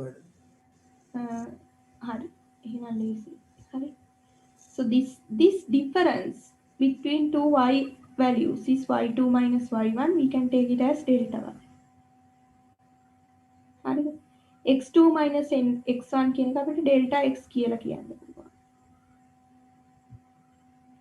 එතකොට මේ gradient එක අපිට ලියන්න පුළුවන් delta y divided by delta x කියලා. හරිද? So this delta y divided by delta x is for a smaller distance. So when you take the limits of this particular limit, when you take, don't worry about these things. These are, calculus වල කොටස් ටික. x බිඳුවට ආසන්න වෙනකොට delta y බෙදීම delta x කියන එක අපිට ලියන්න පුළුවන් dy by dx. මේක ලියන්න පුළුවන් අපිට කොහමද dy by dx කියලා. එතකොට අවකලනයකින් gradient එකකින් ළමයි හැමතිස්සෙම කියන්නේ ශීඝ්‍රතාවයක්. When x is time, x අපි හිතමු කාලය කියලා. x අපි හිතමු කාලය කියලා. එතකොට y කාලයත් එක්ක වෙනස් වීම ශීඝ්‍රතාවයක් නේද? dy by dt. මම මේ ගණන් ගන්නව නෙමෙයි. නිකන් මම කියන්නේ y කාලයත් එක්ක වෙනස් වීම ශීඝ්‍රතාවය. Right? It is a rate at which y will change with time.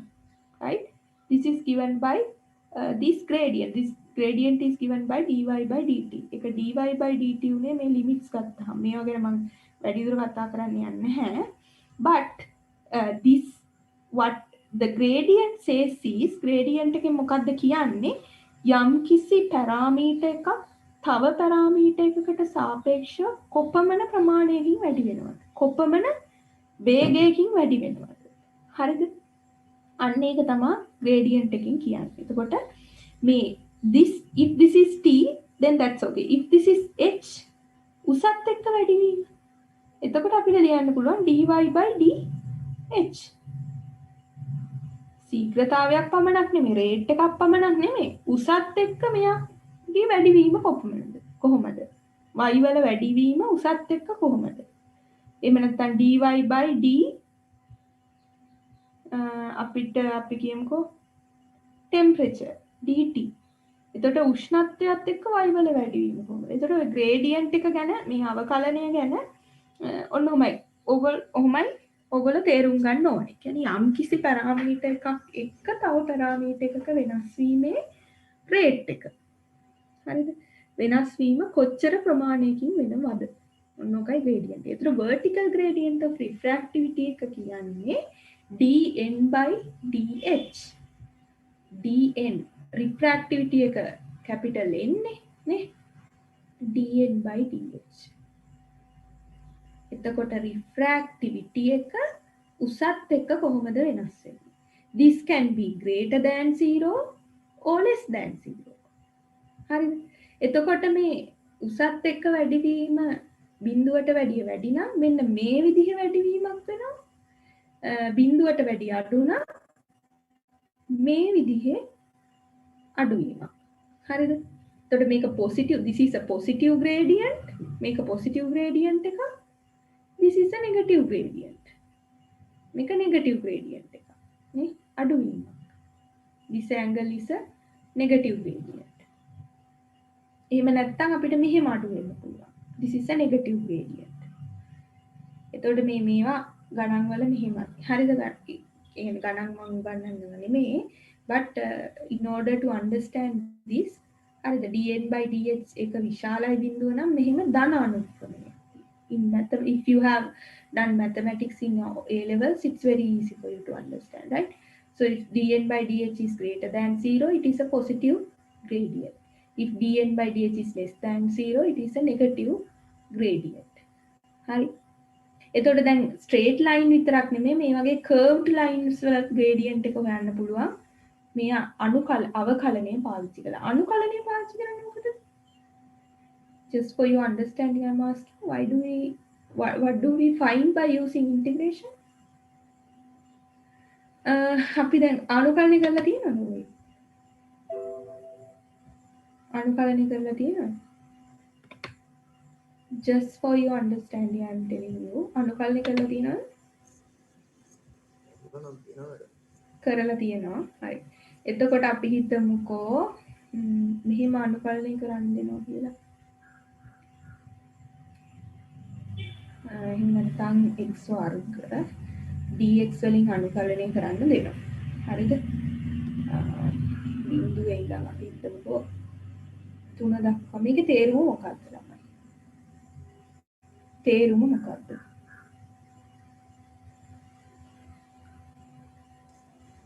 අනුකලනය ගන්න මොකද කරන්නේ? අනුකලනයේදී ඒක කරන්න නම්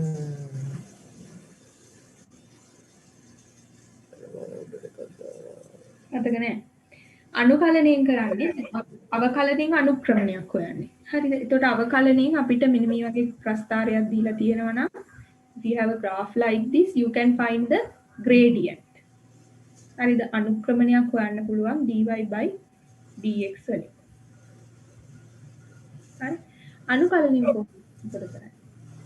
අනුකලනයේ වර්ගඵලය වගේ ඒරියා එක. ඔව්. ඒරියා එක. හරිද? එතකොට now this x square is a function. x square කියන එක අපිට මෙහෙම අඳින්න පුළුවන්. හරිද? එතකොට මේක බිඳුවේ සිට 3 දක්වා. මේක තේරුම තමයි බිඳුවේ ඉඳන් 3 දක්වා. මෙතන නම් 3 තියෙන්නේ. මෙන්න මේ වක්‍රය යට වර්ගඵලය ගන්න පුළුවන් අපිට. The area under the curve. It is given by the integration. නේ? වක්‍රය යට වර්ගඵලය තමයි මේ අනුකලනයෙන් දෙන්නේ. එතකොට මේ වර්ගඵලය අපිට අනුකලනය කරාම x ඝනය බෙදීම 3යි. මේක ලිමිට්ස් නැතුව දෙන්නත් පුළුවන්. ලිමිට්ස් එකක් දෙන්න පුළුවන්. ලිමිට්ස් එක දැම්මොත් අපිට එන උත්තරේ කීයද? 27 බෙදීම 3 කියලා නේද? 27 බෙදීම 3 9යි. එතකොට මේ වක්‍රයේ මේ x වර්ග කියන වක්‍රය මේ තියෙන්නේ. This is y equals x square. හරිද? මේ වක්‍රයේ යම් කිසි කොටසක් ගත්තාම මේ වක්‍රය යට ඒ කියන්නේ මේ වක්‍රයේ x අක්ෂය මත සාදන මේ ඉඩ ප්‍රමාණයේ වර්ගඵලය කොච්චරද? අන්න ඒක අනුකලනය කියන්නේ. Just remember this. හරි? මේ තියෙන්නේ අනුකලනය. එතකොට අවකලනය සහ අනුකලනය කියන්නේ ඒකයි. වෙනසක් නැහැ. අපි පොඩි කාලේ වර්ගඵලය හෙව්වා වගේ තමයි. පොඩි කාලේ අපි දන්න මේ වගේ පොඩි දන්න shapes වල වර්ගඵලනේ අපි හෙව්වේ ස්ක්වයර් එකක නේද? රෙක්ටැන්ගල් එකක වෘත්තයක OI වර්ගඵලය. අපි දන්න එච්චර කම්ප්ලෙක්ස් නැති දේවල් වල වර්ගඵලය. නමුත් මෙහෙම සාමාන්‍යයෙන් ෆන්ක්ෂන් එකක වර්ගඵලය හොයන්න අනුකලනය පාවිච්චි කරනවා. අවකලනයත් අපි මුලින් පොඩි කාලේ නම් divided by x නේ straight line එක. නමුත් මේ වගේ වක්‍රවල කොහොමද අනුකලනය හොයන්නේ? That is given by differentiation dy by dx. හරි? මම ඒක කියන දෙන්නේ නැහැ. Purpose is to identify the word gradient. And gradient කියන එක අඳුරගන්න මම කියලා දුන්නා. The vertical gradient of refractivity in the lower layer of the atmosphere is an important parameter in estimating path clearance and propagation effects. හරිද? එතකොට refractivity එක මෙන්න මෙහෙම උඩට යද්දි වෙනස් වෙනවා. හරිද? atmosphere එකේ ඉහළට යද්දි refractivity එකේ වෙනස් වීම. That is given by dn by dh. හරිද? ඒක දෙන්නේ dn බෙදීම dn by dh. බෙදීම නෙවෙයි dn by dh. හරි? dn by dh. එතකොට උසත් එක්ක refractivity එකේ වෙනස් වීම. අපි උඩට යන්නේ. It can be greater than 0, it can be less than 0. හරිද? එතකොට උසත් එක්ක refractivity එක වැඩි වෙනවා නම් it is greater than 0. If it is decreasing, then it is less than 0. So depending on this dn by dh, we have effects called subrefraction and superrefraction. හරිද? අපිට effects special cases දෙකක් හම්බ වෙනවා. subrefraction, superrefraction. හරි? මේවා නිසා ඇති වෙනවා ducting කියලා යම්කිසි සිද්ධියක්. මම ඒකත් කියන්න මොකද්ද කියලා. හරිද? So you will understand what is subrefraction and superrefraction after how the refractivity will change when you move away from the Earth's surface to the vertical direction. හරිද? Earth surface එකේ ඉඳන් vertical direction එකෙන් ඉහළට යනකොට refractivity එකේ වෙනස් වීම අනුව මෙන්න මේ phenomena ඇති වෙනවා. subrefraction, superrefraction and ducting. Right? Ducting. Ducting. D-U-C-T-I-N-G. Ducting. Okay? Hi. ඊළඟට අපි බලමු. Vertical gradient. Right. So subrefraction. Subrefraction ඇති වෙන්නේ කොහොමද? Refractivity N increases with height. හරිද?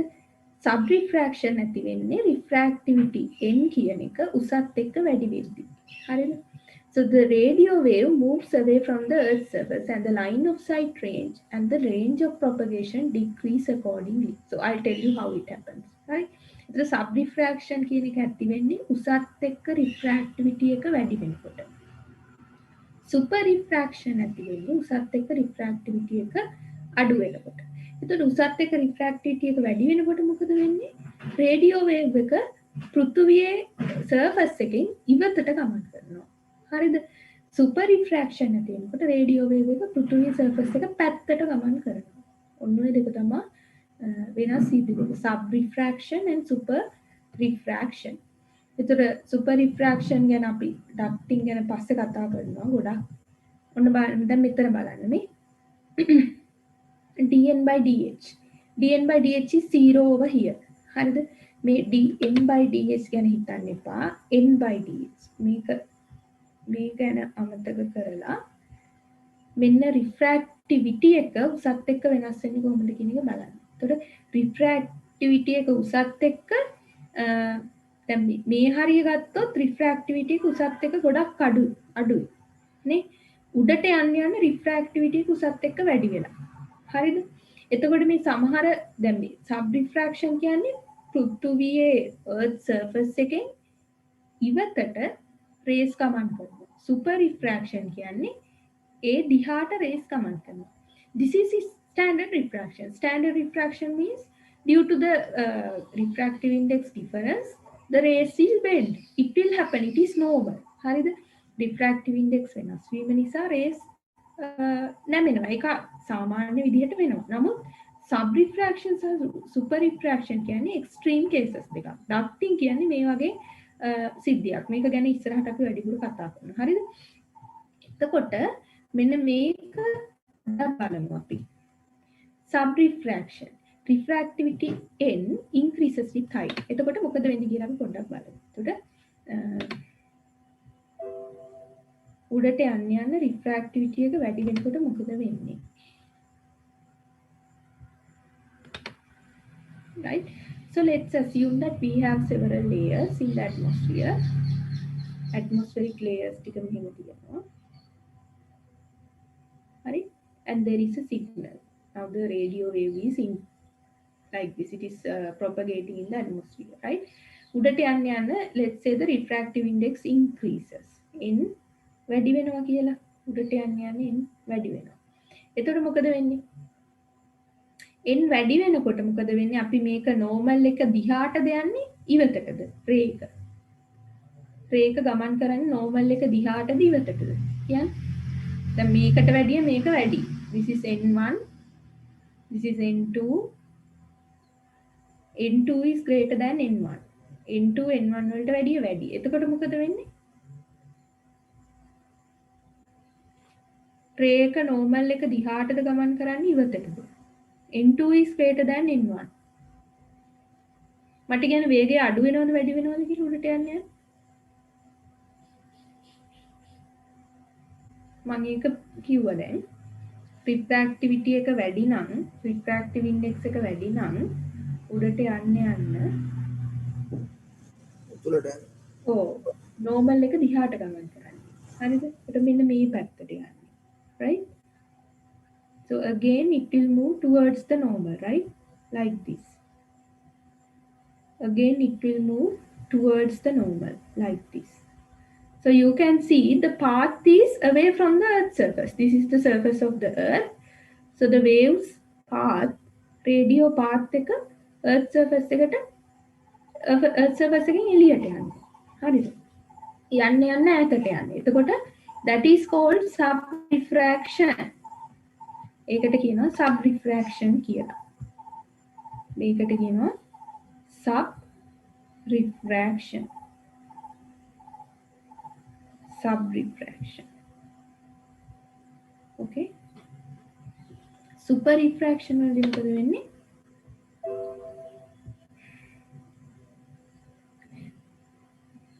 Super refraction වලදී වෙන්නේ the other okay අනිත් එක. හරිද?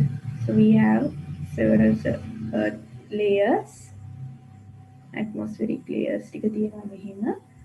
So when the wave enters like this, it will move away from the earth surface නේ. මෙන්න මේ විදිහට. එතකොට මෙන්න මෙහෙමයි ගමන් කරන්නේ. It will move away from the earth surface like this. I mean move towards the earth surface. එන්න පෘථුවිය පැත්තට තමයි නැමෙන්නේ මෙන්න මෙහෙම. හරිද? එතකොට this is called super refraction. This is called super refraction.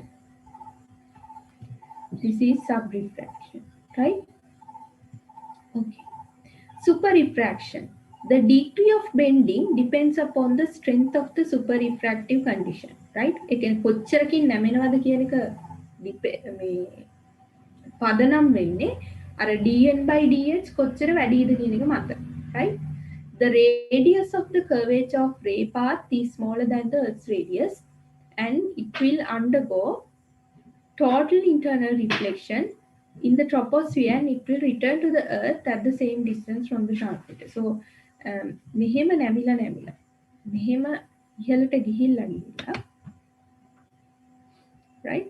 It will move away from the Earth's surface. මෙහෙම ගිහිල්ලා this is the troposphere, so it will hit on the troposphere and it will come back. හරිද? troposphere එකේ total internal reflection එකක් ඇති වෙනවා. Total internal reflection කියන්නේ මොකද්ද? Total internal reflection means now when you when the wave is incident on a certain media, now the refractive indices are different, right? This is n1, this is n2. If n2 is less than n1, n1 වලට වැඩිය අඩු වුණොත් මොකද වෙන්නේ? This will move away from the normal, right? In normal conditions. සාමාන්‍ය තත්ත්වයට යටතේ ඕකයි වෙන්නේ. නමුත් මේ ඉන්සිඩන්ට් ඇන්ගල් එක වැඩි වෙන්න ඉන්සිඩන්ට් ඇන්ගල් එක වැඩි වෙන්න මේ නැමීම මේ පැත්තට. ඒ කියන්නේ මේ පැත්තට මේ ඉන්සිඩන්ට් ඇන්ගල් එක වැඩි වෙන්න මේ නැමෙන එක මේ පැත්තට වෙනවා. හරිද? එහෙම වෙලා යම්කිසි ඇන්ගල් එකක් එනවා. that angle is called the critical angle. හරිද? මේකට කියනවා critical angle එක කියලා. ඒ critical angle එකෙන් පස්සේ මේක අර second medium එකට යන්නේ ආපහු අර critical angle එකෙන්ම reflect back වෙලා පළවෙනි medium එකටම එනවා. This is called total internal reflection, TIR. එතකොට ළමයි දැන් ඔය optical fibers වල කොහමද signal එක light wave එක ගමන් කරන්නේ? Total internal reflection වලින්. හරිද? Then optical fibers වල we have the core and the cladding. So cladding has the less refractive index than the core.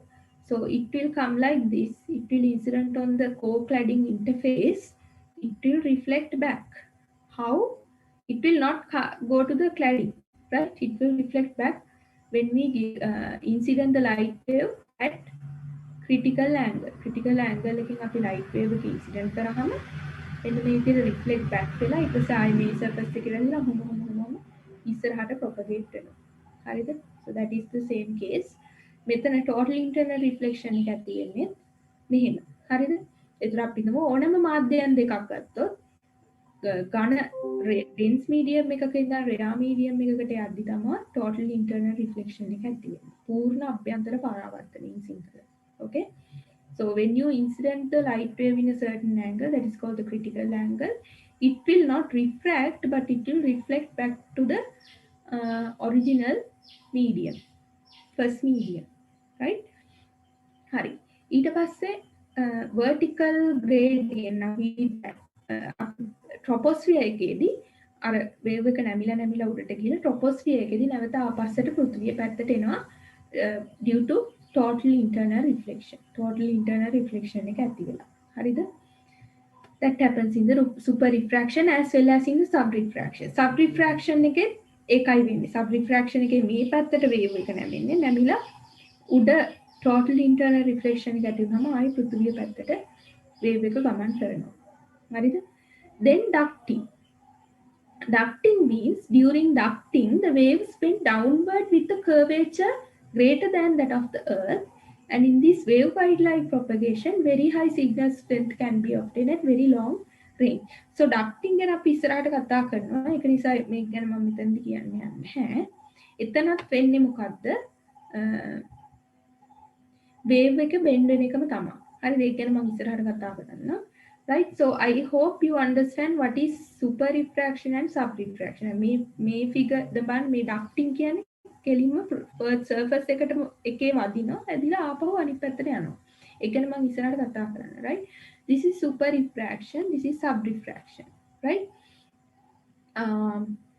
Subrefraction and it will move away from the earth surface with the distance. Super refraction means it will move towards the earth surface, right? Due to the vertical gradient of refractivity. Refractivity is a vertical gradient. Okay?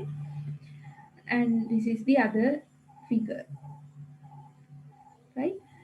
Now, there are other cases that this can happen. The same thing can happen. Right? Electromagnetic wave එක bend වෙන super refraction සහ sub refraction ඇති වෙන අවස්ථා දෙකක් මෙතන පෙන්නනවා. One is in a desert zone, is in a desertic zone. That means in the atmosphere right above a desert. හරි? ගොඩක් hot region එකක humidity එක ගොඩක් අඩු dry zone එකේ තියෙන desert area එකක උඩ atmosphere එකට මොකද වෙන්නේ? Subrefraction එක ගොඩක් වෙලාවට ඇති වෙනවා ඒ වගේ areas වල. කොහොමද? So the lower layer of that atmosphere, හරිද? desert එක ආසන්නයේම layer එක atmospheric layer එක, it is hot and dry, right? The humidity is very less. But up above the උඩම atmospheric layers, they are cold and moist. Humidity is high and they are cold, right? So subrefraction can happen. In such cases, the electromagnetic waves can bend like this and subrefraction can happen. හරිද? ඒ වගේ cases වල subrefraction ඇති වෙන්න පුළුවන්. හරිද? Subrefraction කියන්නේ the electromagnetic waves, they can move away from the earth's surface, right? When there is a difference in the temperature and the humidity. Temperature near the desertic area or the desert zone is hot and dry. නේද? humidity ගොඩක් අඩුයි සහ උෂ්ණත්වය ගොඩක් වැඩි.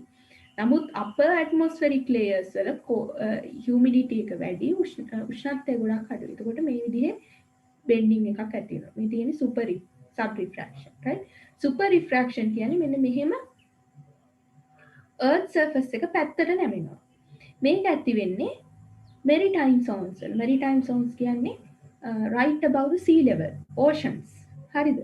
මුහුදු මට්ටමින් උඩ වාතය ගොඩක් moist. water vapor content එක වැඩි. සාමාන්‍යයෙන් සීතලයි. හරිද? එතකොට නමුත් ඉහළට යන්න යන්න air layers can get hot and dry, right?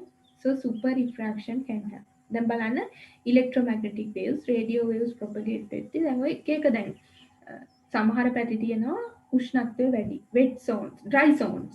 හරිද? In Sri Lanka also we have dry zones where the temperatures are very high and the humidity is very less. ඇඟවල් වේලෙනවා. හරිද? ඒ වගේ පැතිවලත් we have to provide radio coverage, wireless coverage, right? In wet zones also where the rainfall is very high, so we have to provide the coverage, right? Then we have the temperate zones where in between the dry and the wet zones, හරි? එතකොටත් අපි coverage එක දෙනවා. එතකොට දැන් බලන්න එක එක පැතිවලට එක එක විදිහයි atmospheric composition සහ උෂ්ණත්වය. හරිද? එතකොට එක එක විදිහට තමයි ඒවයි සිග්නල් වලට, රේඩියෝ සිග්නල්ස් වලට බලපෑමක් තියෙන්නේ. Right? So we have to determine if you are providing our services in a dry zone. Then when we plan the link budget, so when we plan our radio link budget එක කියන්නේ කොච්චර power එකක් transmit කරනවද, කොච්චර power එකක් receive වෙනවද, transmit කරාම කොච්චර power එකක් transmit කරන්න ඕනද, මේ atmospheric effects ටික ඔක්කොම එකතු වුණාම receiver එකට අර power එක අඩු වුණත් receiver එකට capture කරන්න පුළුවන් වෙනවා. ඔකට කියනවා link budget එක. link engineering කියලා වෙනම subject එකක් තියෙනවා, radio link engineering. So in that particular subject area we discuss about the transmitted power, the received power, the difference, the different effects on the radio channel. නේද? transmit කරන wireless channel එකේ එක එක noise වලින්, temperature එකෙන්, උෂ්ණත්වය වෙනස් වීමෙන්, humidity එකෙන් ඇති වෙන බලපෑම. මේ සියලුම දේවල් වැස්සෙන් සියලුම දේවල් බලලා තමයි මේ particular area එකට හරියන radio link එක අපි design කරන්නේ. එතකොට in a dry zone the transmitted power in that particular area is something different from to that of a wet zone, right? මේ atmospheric effects වල ලොකු බලපෑමක් තියෙනවා. දැන් ඔයගොල්ලෝ දන්නවනේ වැස්ස වෙලාවට අපිට සිග්නල් අඩු වෙනවා. හරිද? ඒකෙන්ම පේනවනේ කොච්චර බලපෑමක් තියෙනවද. හරි? එතකොට ඒ බලපෑම අනිවාර්යෙන් අපි රේඩියෝ ලින්ක් එකක් ඩිසයින් කරනකොට අනිවාර්යෙන් මේ බලපෑම කන්සිඩර් කරන්න ඕනේ. ඒකට අර මම කියපු මුලින් කියපු ඉක්වේෂන්ස් තියෙනවනේ. ඒ ඉක්වේෂන්ස් ගොඩක් වැදගත් in radio link engineering, right? Those equations are important when you design a radio link. හරිද? එතකොට අපි කොච්චර power එකකින් transmit කරන්න ඕනද? කොච්චර power එකක් අපි antenna එකට දෙන්න ඕනද? ඒක depend වෙනවා based on that atmospheric effects in that particular area. rainfall rate එක කොච්චර දැනුම වලින්. හරිද? ඒවා ඔක්කොම බලලා තමයි radio link එකක් design කරන්නේ. හරිද? එතකොට මේ වගේ ප්‍රශ්නයක් තියෙන්න පුළුවන්, sub refraction, super refraction අපි හිතන පාරෙම නැතුව වෙන වෙන විදිහට යන්න පුළුවන්. හරිද? සමහර එක එක radio composition, atmospheric composition එක සමහර පැතිවල වෙනස් වෙන්න පුළුවන්. දැන් අපි average කියන oxygen concentration එක මෙච්චරයි, carbon dioxide concentration එක මෙච්චරයි, nitrogen මෙච්චරයි මෙහෙම කියලා atmosphere එකේ. නමුත් ඒක කොහොම නැහැ හැමතැනටම අපේ එකම සන්නේ පැති දෙක තුනක් ගත්තත් ඔය effects වෙනස් වෙන්න පුළුවන්. gas වැඩි පැතිවල oxygen concentration එක වැඩි. හරිද? gas නැති තැනිතලා මේ පැතිවල oxygen concentration එක අඩුයි. ඔය විදිහට atmospheric composition එක තැනින් තැනට වෙනස් වෙනවා. ඒතර atmosphere එකෙන් wireless link එකකට ලොකු බලපෑමක් තියෙනවා. හරි. ලොකු බලපෑමක් තියෙනවා. එතකොට curvature of radio electric rays දැන් මේක ගැන මම මුලින් කතා කරා කොහොමද ඒක වෙන්නේ කියලා. මේ බලන්න මේකේ මේ ඔයගලන්ට පේනවා මේ this is super refraction, right? So here the second layer is the refractive index is less than the first layer refractive index. Third layer refractive index is less than the second layer refractive index. Likewise, so when you go up above, the refractive index will decrease. So this is how the radio waves will bend. This is called the ray curvature. මේ දැමීමට අපි නමක් කියනවා ray curvature එක කියලා. හරිද? Ray curvature. So you can see these angles. These are the angles. This is the incident angle, the refracted angle, right? Incident angle, refracted angle, like this. මේ සයි වලින් කියන්නේ angle එක. හරි. ray එකේ නැමීමක්. curvature යම් කිසි curvature එකක්. හරි. එතකොට අපි මේ ගැන පොඩ්ඩක් කතා කරන්න ඕනේ. The propagation of radio waves is rectilinear in a dielectric medium. එතකොට යම් කිසි මාධ්‍යක radio waves හරියට නම් අපි මේ මාධ්‍ය perfect නම්, ඒ කියන්නේ හරිම even නම් refractive index එක වෙනස් වෙන්නේ නැත්නම් උඩට පහළට මොන පැත්තට ගියත් refractive index එක වෙනස් වෙන්නේ නැහැ. එහෙනම් radio waves ගමන් කරන්නේ rectilinear path එකක, right? So if in a certain medium, if the refractive index is very even, right? If the refractive index does not change when you move upwards, downwards, when you move horizontally, vertically, the refractive index will not change, right? So in such a medium, the radio wave is supposed to travel in a rectilinear path. What is a rectilinear path? Rectilinear path එකක් කියන්නේ straight line එක. Rectilinear path එකක් කියන්නේ straight line එක. Radio wave එක ගමන් කළ යුත්තේ straight line එකක refractive index එකේ කිසිම වෙනසක් වෙන්නේ නැත්තම්. හරිද? In a dielectric medium, right? So the propagation of radio waves is rectilinear in a dielectric medium whose index or refractive index remains constant at any point of cross space. එතන මොන space එකේ මොන පැත්තේ මොන තැනක refractive index එක ගත්තත් එකම නම් radio waves ගමන් කළ යුත්තේ අපි මෙහෙම transmit කළා කියමුකෝ radio wave එක මෙන්න මේ විදිහට. එහෙනම් අන්නේ straight line එකේ දිගටම ගමන් කරන්න ඕනේ. කිසිම නැමීමක් හැරීමක් සිද්ධ වෙන්න බෑ. ඒකයි මේ කියන්නේ. හරි මෙතන whose index කියන්නේ refractive index, right? So I'll add that word. This is refractive index. හරිද? Refractive index. මෙතනක් තියෙන්නේ refractive index කියන එක. මෙතන තියෙන්නේ refractive index කියන එක. හරිද? එතකොට then on the other hand, it is not the same when this refractive index varies. එතකොට refractive index වෙනස් වුණාම rectilinear path එක ගමන් කරන්න යන මේ ඒක කිව්වනේ මම කොහොමද වෙන්නේ කියලා refractive index එක වෙනස් වෙච්ච ගමන් මොකද වෙන්නේ? refraction ඇති වෙනවා. එතකොට refractive index එක කොහොමද වෙනස් වෙන්නේ කියන එක මත sub refraction ඇති වෙනවා, super refraction ඇති වෙනවා, right?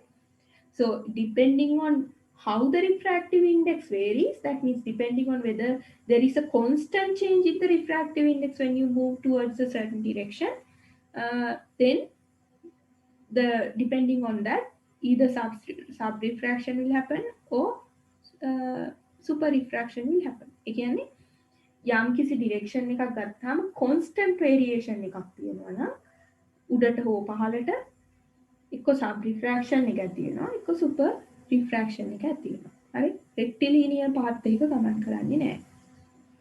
Using a spherical model of atmosphere, that the trajectory of the rays undergoes a continuous deflection. Deflection කියන්නේ මොකද්ද?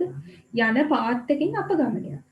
Continuous deflection එක. When the refractive index varies continuously in the vertical direction. බලන්න ඉහළට යන්න vertical direction එකේ ඉහළට යන්න radio wave එකේ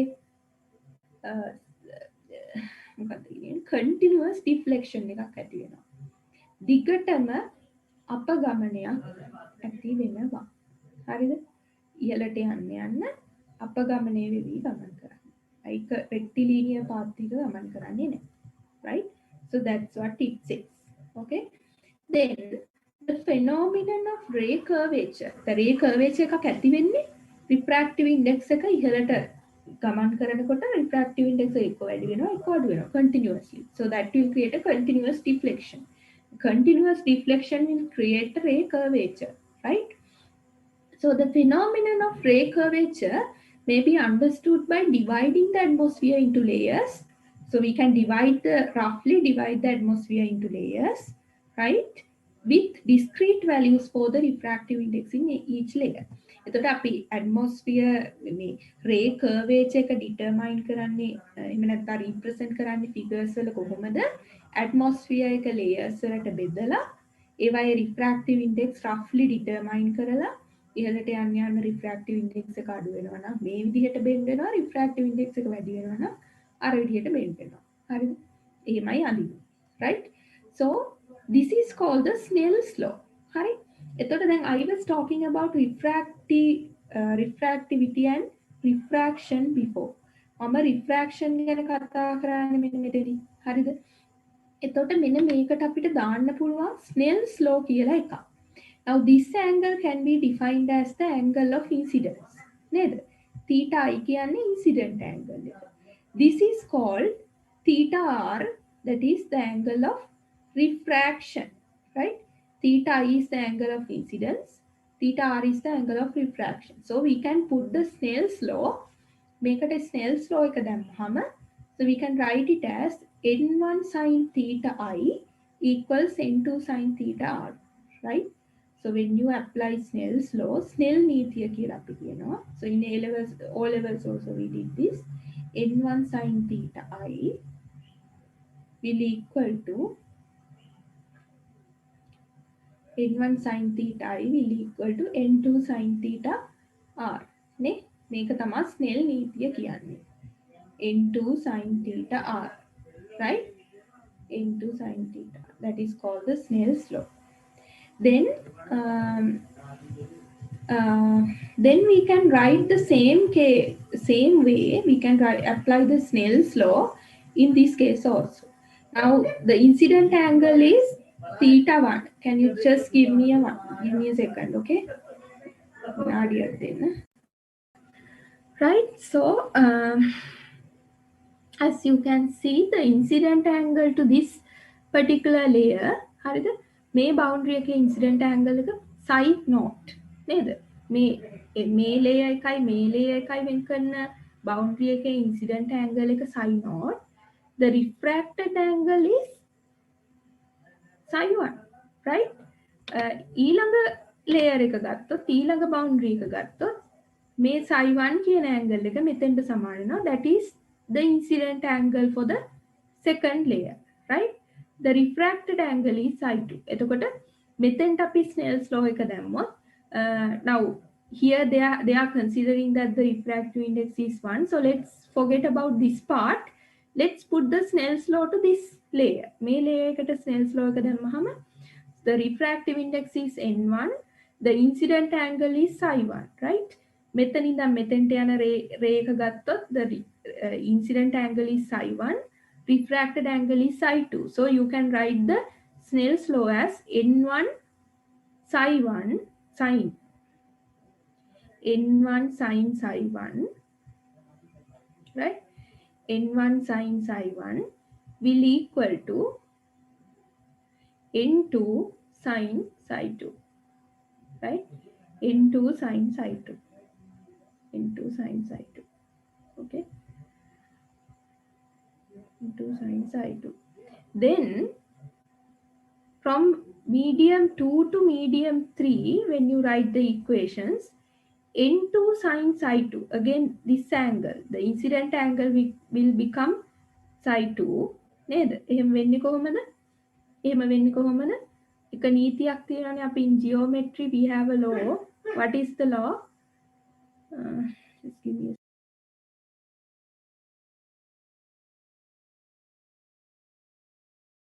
So in geometry we have a law, right? Like this. Complementary angles කියන්නේ මොකද්ද? මෙන්න මේ angles. These two are called the complementary angles, right? So when these two lines are parallel, there are two parallel lines and you draw a certain line that crosses these two parallel lines, right? So these are called complementary angles. So these two complementary angles are same. I can't remember the Sinhala name actually. Complementary angles. I can't remember the Sinhala name, but these are the complementary angles. So these two are same. Then balana metana, you can see the two complementary angles. And these two normals are parallel to each other. So this will be the complementary angle of this one, right? So these two angles will be same. එතකොට මේක refracted angle එක මේක incident angle එකට සමාන වෙනවා, right? In the second boundary, the refractive angle will equal to the incident angle of the second boundary, right? Then again, refracted angle, that is psi 3 of the third medium, will equal to the incident angle of the third boundary, right? Psi 3. So when you write the Snell's law to the first boundary, that is n1 psi 1, sin psi 1 equals n2 sin psi 2. Psi 2 is the refracted angle. So when you write the Snell's law to the second boundary, n2 sin psi 2, right? n2 sin psi 2, n2 sin psi 2, with a psi 2, okay? n2 sin psi 2 will equal to n3 sin psi 3, right? Snell's law එක වෙන වෙනම දාගෙන ගියාම අපිට මෙහෙම ලියන්න පුළුවන්, right? So likewise for the third boundary also you can write n3 sin psi 3 equals n4 sin psi 4. ඔහොම ලියුවාම අපිට මේක එක දිගටම ලියාගෙන යන්න පුළුවන්. කොහොමද? n1 sin psi 1 equals n2 sin psi 2 equals n3 sin psi 3 and so on. හරිද? මේ විදිහට ලියන්න පුළුවන්. So in the previous slide you can see the Snell's law has been written n1 sin psi 1 equals n2 sin psi 2 equals n3 sin psi 3 and so on up till the nth layer. Nth layer එක වෙනකම් අපිට මේ relationship එක ලියන්න පුළුවන්. This is called the Snell's law. Snell's law. Snell නීතිය. මම නම් ලිව්වේ නෑනේ. Snell's law. When you apply Snell's law to the ray curvature, this is how it looks like. Snell නීතිය, Snell's law. හරි? අපි කියවමු එතකොට the since each successive value of n ඒ කියන්නේ n layer එකේ nth layer එකේ refractive index කියන එක මේ notation එකෙන් කියන්නේ. This is the notation says that this is the refractive index of the nth layer, right? Since each successive value of n is smaller than the preceding value, that means preceding value of n minus 1. This means the refractive index of the n minus 1th layer. Preceding value එක කියන්නේ මොකක්ද? Successive value එක කියන්නේ මොකක්ද? මේ වචන, these words are I mean you don't have to memorize all this, but just understand what this says. Successive value එක කියන්නේ යම් කිසි එකකට පස්සේ එන value එක successive එක. Preceding value එක කියන්නේ ඊට ඉස්සෙල්ලා value එක. හරිද? In your science context you will find these words. Successive things are the things that come after something, right? Preceding things are the things that come before that, okay? යම් කිසි දෙයකට ඉස්සෙල්ලා එන value එක preceding value. So යම් කිසි දෙයකට පස්සේ එන values successive values. Likewise the successive values n preceding values n minus 1. එතකොට since each successive value of n is smaller than the preceding value, කියන්නේ උඩ layer එකේ ඉස්සරහා උඩින් තියෙන layer එකේ refractive index එක ඊට ඉස්සෙල්ලා තියෙන layer එකේ refractive index එකට වැඩිය අඩුයි, right? The angle psi n must increase and the ray curves in the downward direction, right? ray එක පොළව පැත්තට ගමන් කරනවා. පහළ පැත්තට ගමන් කරනවා. ඔය සිද්ධිය නිසා, right? So the ray curvature කියන්නේ අන්න ඒක. Ray curvature it can also happen in the other direction. දැන් මේක super refraction, sub refraction කියන්නේ උඩටනේ නැමෙන්නේ. එතකොට ඒකත් ray curvature එකක් තමයි. Snell's law can be applied to the Subrefraction also in the same way, right? මේ විදිහටම තමයි අපිට Snell's law එක subrefraction වලට apply කරන්න පුළුවන්. හරි? Okay, then ducting. Ducting කියන්නේ මොකක්ද? A ducting is something that will confine whatever is traveling along it in a narrow pipe. සාමාන්‍යයෙන් ducting කියන එක අපි මෙතන විතරක් නෙමෙයි. සාමාන්‍ය විවාහාරයේ duct එකක් කියන්නේ නිකන් tunnel එකක් වගේ pipe එකක් නේද? narrow pipe එකකට අපි duct එකක් කියලා කියනවා. හරිද? එතකොට ducting කියන්නේ අපේ rays අපේ radio waves electromagnetic rays narrow pipe එකක වගේ එකක ගමන් කරන එකට කියනවා ducting කියලා. So before I tell you what ducting is, I'll again tell you what happens in the optical fiber. Optical fiber එකක් ඇතුලේ මොකද වෙන්නේ කියන එක. හරිද? Again I'll explain you that. එතකොට optical fiber is also like a duct. නේද? It is a guided medium. It is like a tunnel for the light waves to propagate. නේද? Light waves ගමන් කරන tunnel එකක් වගේ එකක් තමයි optical fiber එකක් කියන්නේ. So it has two different layers. The innermost layer is known as the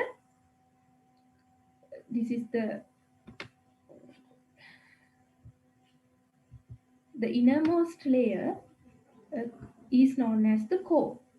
මේ layer එකට අපි කියනවා core එක කියලා. This is known as the core, right? And the outermost layer is known as the cladding. හරිද? මේ cladding එක, right? So when you get the cross section of the optical fiber, you see it like this. This is the core and it is surrounded by the cladding, right? So the refractive index of the core, that is N1, and the refractive index of the cladding is N2. And always remember that the refractive index of the core is greater than cladding. හරිද? core refractive index එක cladding එක refractive index එකට වැඩිය වැඩි. හරිද? That way only we can realize total internal reflection. එතකොට optical fiber එකක් ඇතුලේ කොහොමද light waves ගමන් කරන්නේ using total internal reflection, right?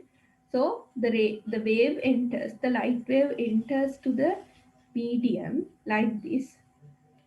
Core is made of glass, right? Cladding is also made of glass, but core and cladding, there is a difference in the refractive index. Now this is the core cladding interface, right?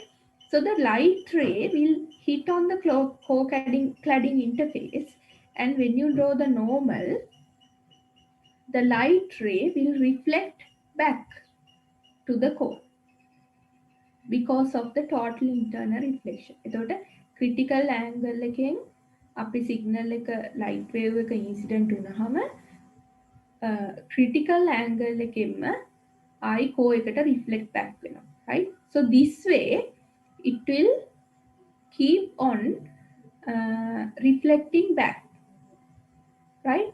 And this way the light wave will propagate along the core. core එකෙන් ඉස්සරහට light wave එක ගමන් කරන්නේ total internal reflection එකෙන්. එතකොට බලන්න දැන් මේක the medium inside this, the core acts as a tunnel or a duct or a pipe, right? pipe එකක් duct එකක් වගේ තමයි මේ ඇතුලේ medium එක. එහෙම නැත්නම් core එක හැසිරෙන්නේ. හරියට? එතකොට දැන් core එක දිගේ මේ light wave එක ගමන් කරන එකම හේතුව තමයි cladding එකක් ඒක වටේ තිබීම. මේ cladding එක නොතිබුණා නම් core එක දිගේ ගමන් කරන්නේ නැහැ light wave, right? If there is no cladding, what happens?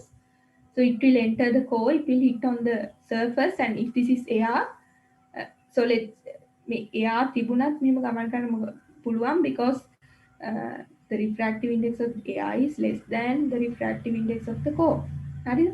එතකොට cladding එක තියෙනකොට හරියටම guide කරනවා ආපස්සට. එහෙම නැත්නම් මේක මේ පැත්තට ගමන් කරනවා එළියට. Right?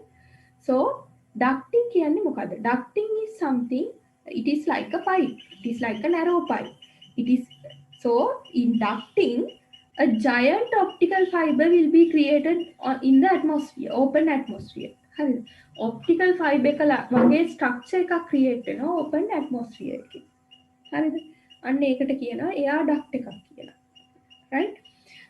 So So when a radio wave enters a duct, it can travel with low loss over great distance. I'll tell about that later.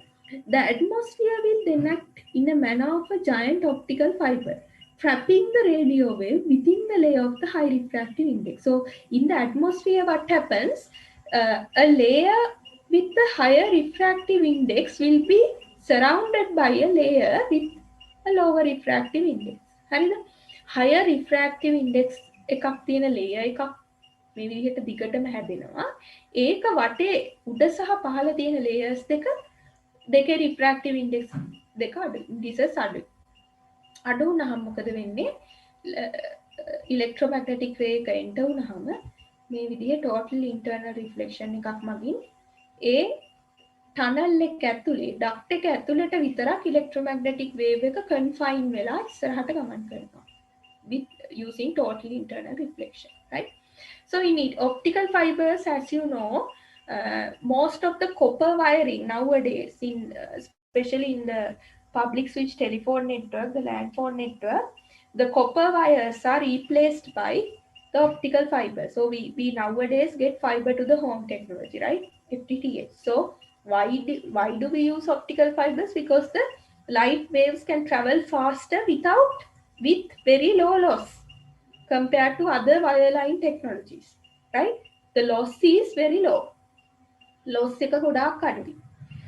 The loss is around 0.3 decibels per kilometer. So when you travel 1 kilometer, when the optical fiber is 1 kilometer long, and when you send a certain light wave, the loss it will exhibit will be around 0.2 decibels, which is very less compared to other wireline technologies.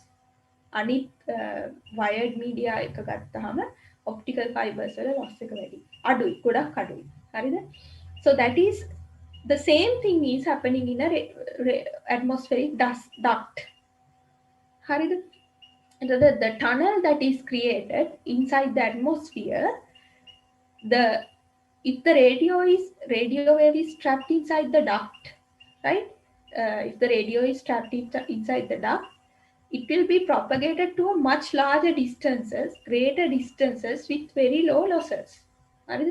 loss එක ගොඩක් වැඩියෙන් නමුත් ගොඩාක් දුර signal එක ගමන් කරනවා. duct එකකට අහු වෙනවා.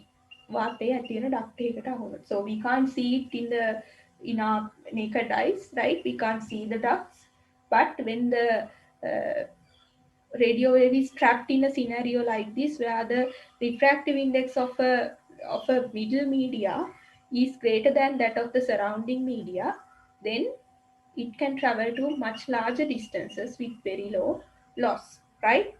The atmosphere will then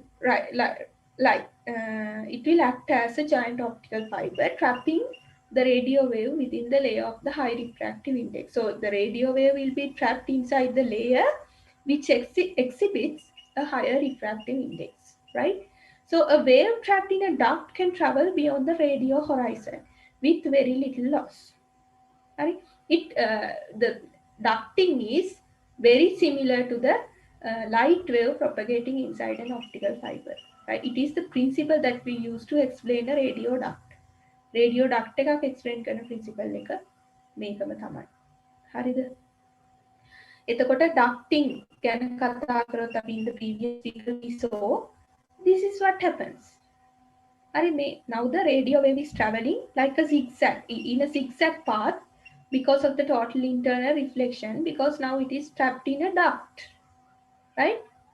It is trapped in a duct, so it will travel to much greater distances with very low losses. එතකොට බලන්න, you see here. Now the radio wave is confined to this duct, right? It will travel like this. It can also travel along the surface of the earth. Okay. So do you have any questions up to now? මේ වෙනකම් ප්‍රශ්න මොනවා හරි තියෙනවා නම් අහන්න. So what time is it? 5:15. lecture එක හයට ඉවර කරනවා. ඒක නිසා we can do your presentations now. නේ presentations ටික කරලා assignment එක අද ඉවර කරමු. තුන් දෙනෙක් ඉන්නවා. How many of you are left? Only 3 of you are, right? තුන් දෙනෙක් presentation එක කරන්න තියෙනවා. හරි. අපි shall we start your presentations? Presentation පටන් ගමුද? Okay. You can start now. Screen share කරන්න පුළුවන් නේද? Yes, I can see the screen. Hello, good afternoon, everyone. Today I am going to speak about cellular network architecture. So, now we are going to understand what is cellular network architecture. The following components make up cellular architectures: a network of cells, each with its own base station. For communication between base station and mobile switching centers, a packet switch network is used. Subscribers are connected to the wide telephone network via the public switch telephone network. This is the sample picture of what is cellular network architecture. Now going to my second slide. Cellular network organization. It means who are the providers cellular network.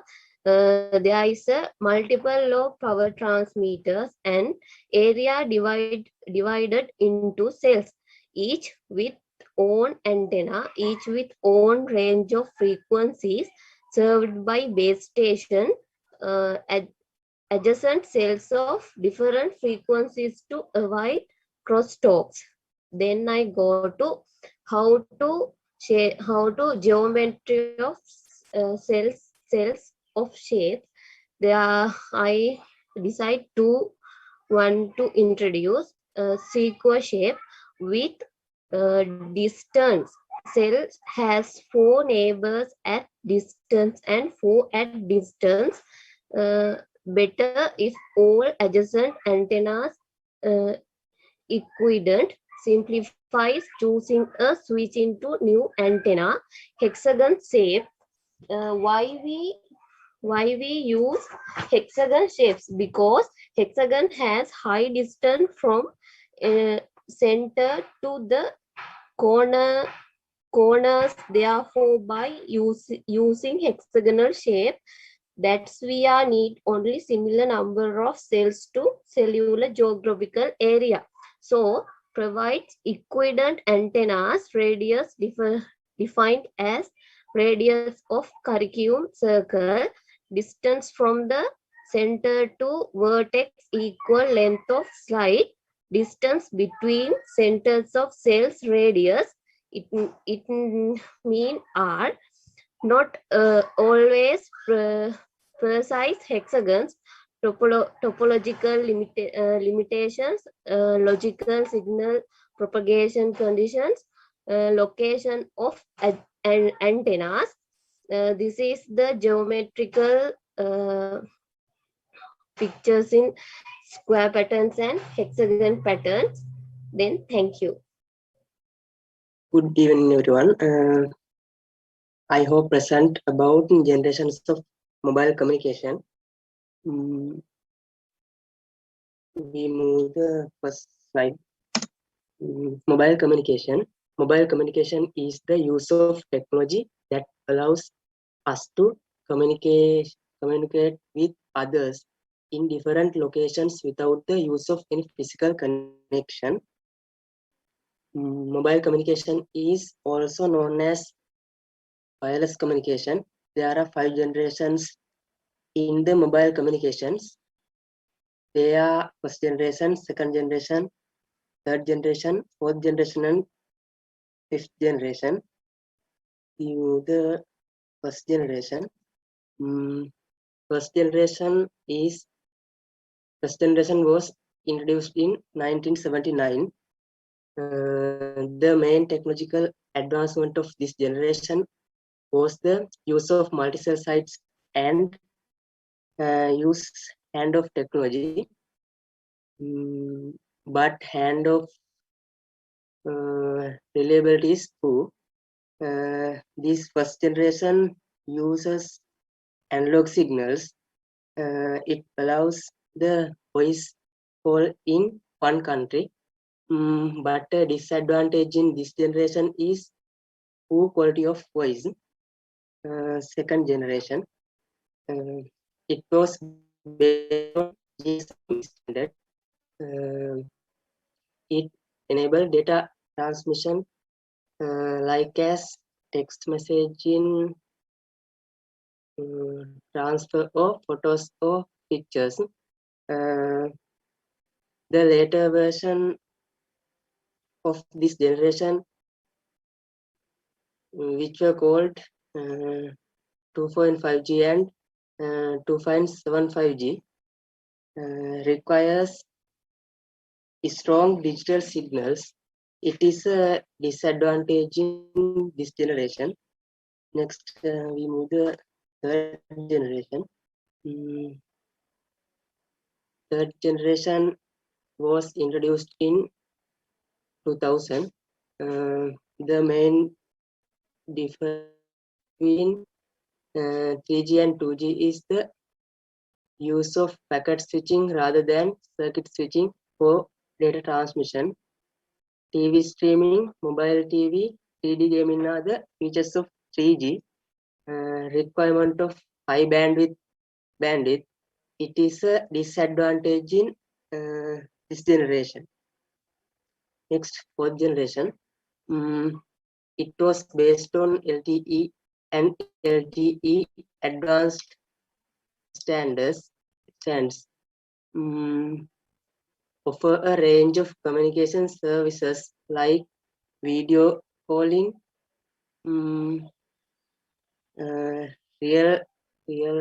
real-time language translation.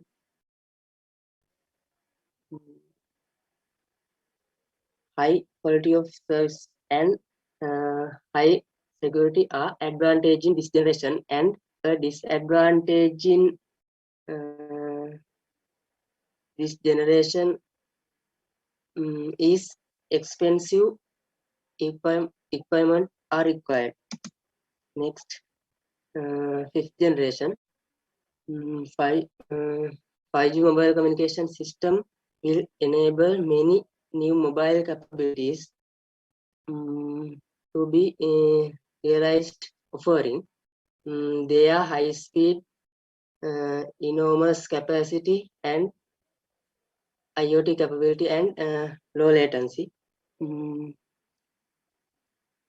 Spectrum utilization, energy consumption, and cost are the three key factors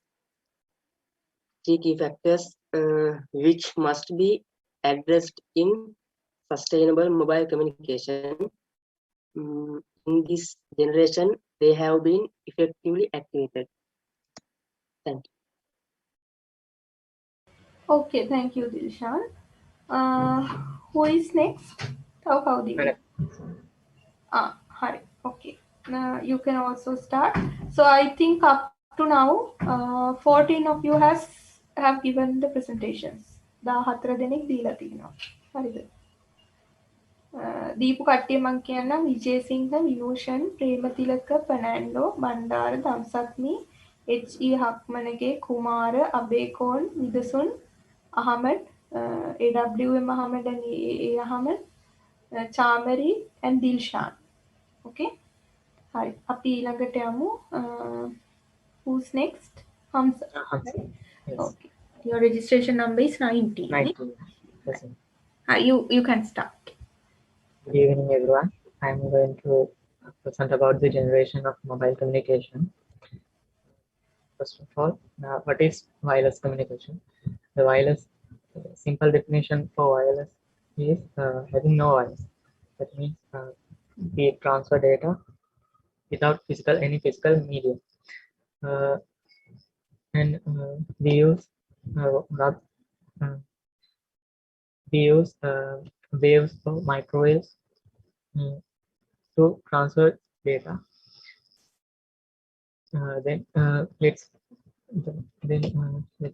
We can divide wireless communication into 5 generations. The first let's talk about first generation.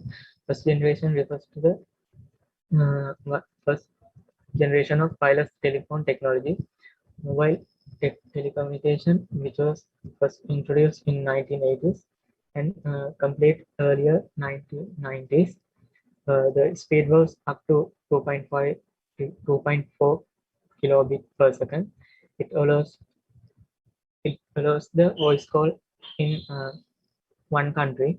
1G network use analog signals. AMPS was first launched in USA in 1G mobile systems. Then two, uh, two, 2G technology refers to second generation, which based on GSM. It was launched in Finland in the year 1991. 2G network use digital signal to transfer data. Uh, the speed was up to 64 kilobit per second. It has it enables services such as text messages, picture message, and MMS. It provides better quality and capacity than the first generation. 3G technology refers to third generation, which was introduced in 2000s. Data transmission speed increased from 144 kilobit per second to 2 megabit per second. Typically called smartphones and features increase its bandwidth and data transfer rates to accommodate web-based application and audio and video files. The 4G technology refers to shortening fourth generation, which was started late 2000s, capable of provide 100 megabit per second to 1 gigabit per second speed. The basic terms, one of the basic terms used to describe 4G is magic. It means mobile and multimedia, any time to anywhere, global mobility support, integrated wireless solution, and customized personal service, also known as mobile broadband everywhere. Then 5G technology. 5G technology refers to short name of fifth generation, which was started from late 2010s. Complete wireless communication without almost no limitation. Highly supportable to WWW, that means World Wide Web. World Wide Web. The benefits of 5G technology: high speed and high capacity. 5G technology provides large broadcasting of data in gigabit per second. Multimedia, newspapers, watch TV programs with the clearly as to that of HD quality. Faster data transmission that of the previous generations. Large phone memory, dialing speed, clarity, audio video support, interactive multimedia, voice streaming, and voice streaming video, internet and other. 5G is the most effective and more attractive one. Here you can see the evolution of the wireless communication from one generation to fifth generation. I'm sorry, I got disconnected because of the rain. The signal was. Yes, yes, ma'am. Okay, Hamza, thank you. All right. Did I? Madam, registration number is 19, right? Okay. I think we can do a question now, right? ඊළඟ සතියේ ඉඳන් ඉතුරු ටික කරමු. theory කොටස. අපි ඊළඟ ප්‍රශ්නේ කරමු. The question we were doing. Okay. Now in this question, this one, right? An isotropic antenna is propagating at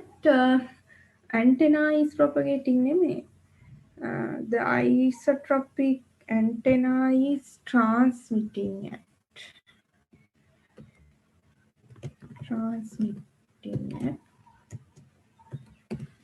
the isotropic antenna is transmitting at 9 megahertz. What is the free space path loss at a distance of 4 kilometers from the transmitter? හරිද? දැන් අහන්න මොකද්ද isotropic antenna එක transmit කරනවා 9 megahertz වලින්. free space path loss එක 4 kilometers වලට පස්සේ කොච්චර දානවා? So what is the equation will you use for the to calculate the free space path loss? So in this particular screen, you can see in this particular in these slides that we did, I have talked about the inverse square law. මම inverse square law ගැන කතා කරලා තියෙනවා. So in this free space path loss, this is the equation that we used, right? So in order to write the free space path loss in dB, you can write it in decibel scale. Decibel scale එකෙන් ලියන්න පුළුවන් 10 log දාලා. එහෙම නැත්නම් මේක තමයි original equation එක. What is the original equation? PR divided by PT is GT GR lambda square divided by 4 pi square D square, right? So this will give the free space path loss will be given by PT divided by PR. PR divided by PT නෙමෙයි PT divided by PR. හරිද? PT divided by PR වලින් free space path loss එක හම්බ වෙනවා. එතකොට ඒක log scale එකට convert කරන්න නම්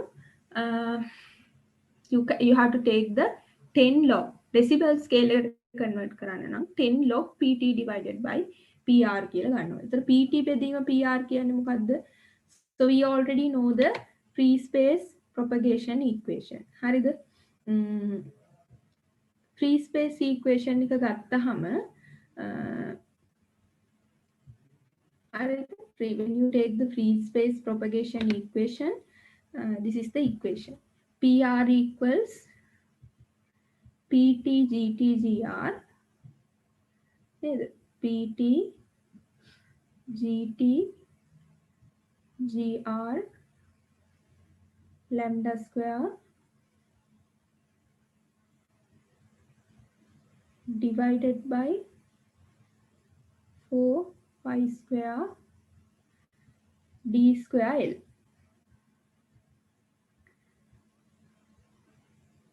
අපි ගත්තොත් GT GR and L are 1. It is not given in the question, but you can assume that it is 1, right?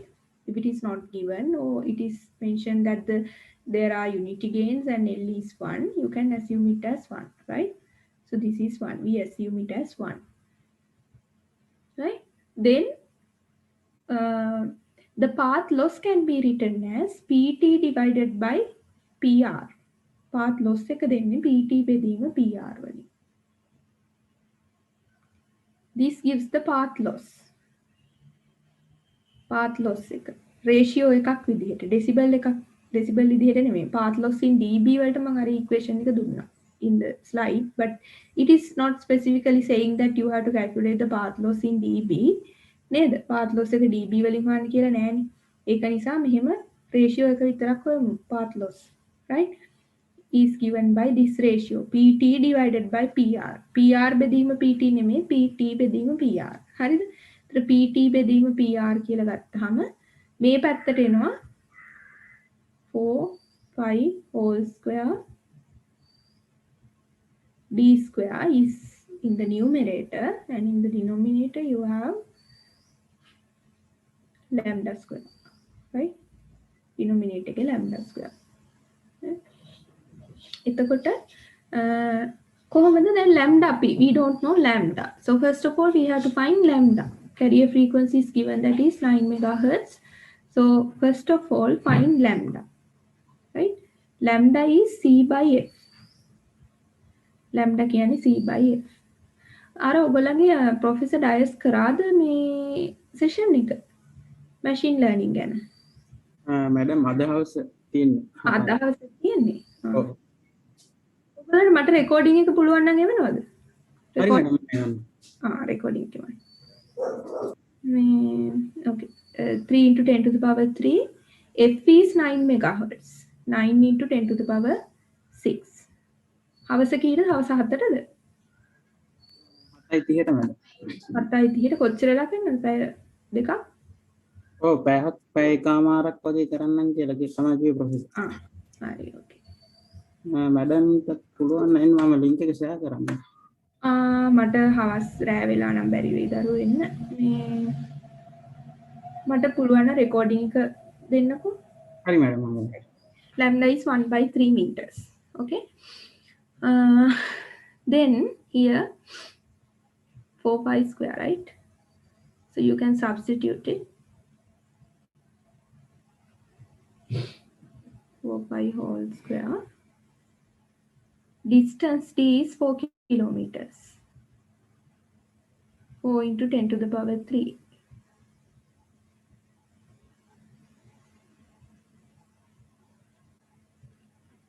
Whole square divided by lambda is 1/3, right? 1/3 meters. 1/3 whole square. So what is the answer? Answer කොගලන්ට calculate කරගන්න 4 into 3.14 for the whole square. That is 157.75. This part, right? 157.75 into 4 square is 16 into 16 into 10 to the power 3 whole square is 10 to the power 6.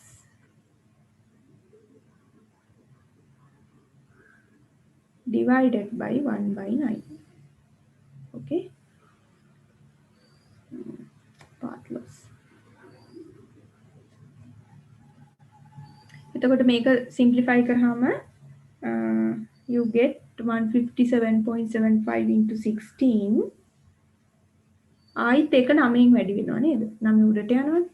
And then you can multiply it by 9. So path loss is 22,716 into 10 to the power 6. So that means 2.272 into 10 to the power 10. Path loss එක ලොකු. This does not have units නේද? මේකට unit එකක් නැහැ. මේ ratio එක transmitted power එකයි received power එකයි අතර ratio එක. එතකොට transmitted power එක received power එක වගේ මෙච්චර ගුණයක්. ඒ කියන්නේ ලොකු path loss එකක් තියෙනවා. හරිද? මේක decibel වලට convert කළොත් ඔයගලන්ට තේරෙයි කොච්චර path loss එකක් තියෙනවද කියලා, right?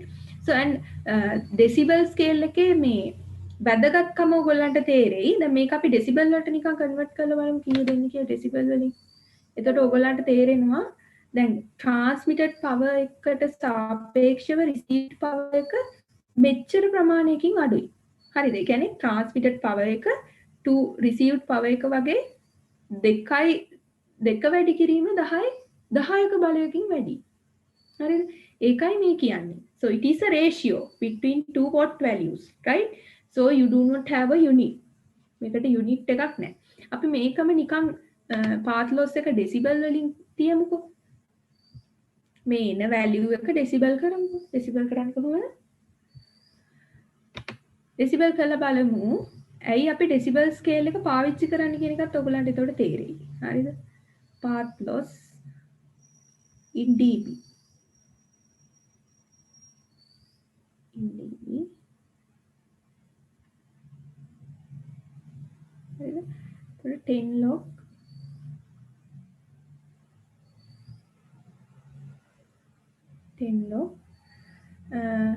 2.272 into 10 to the power 10.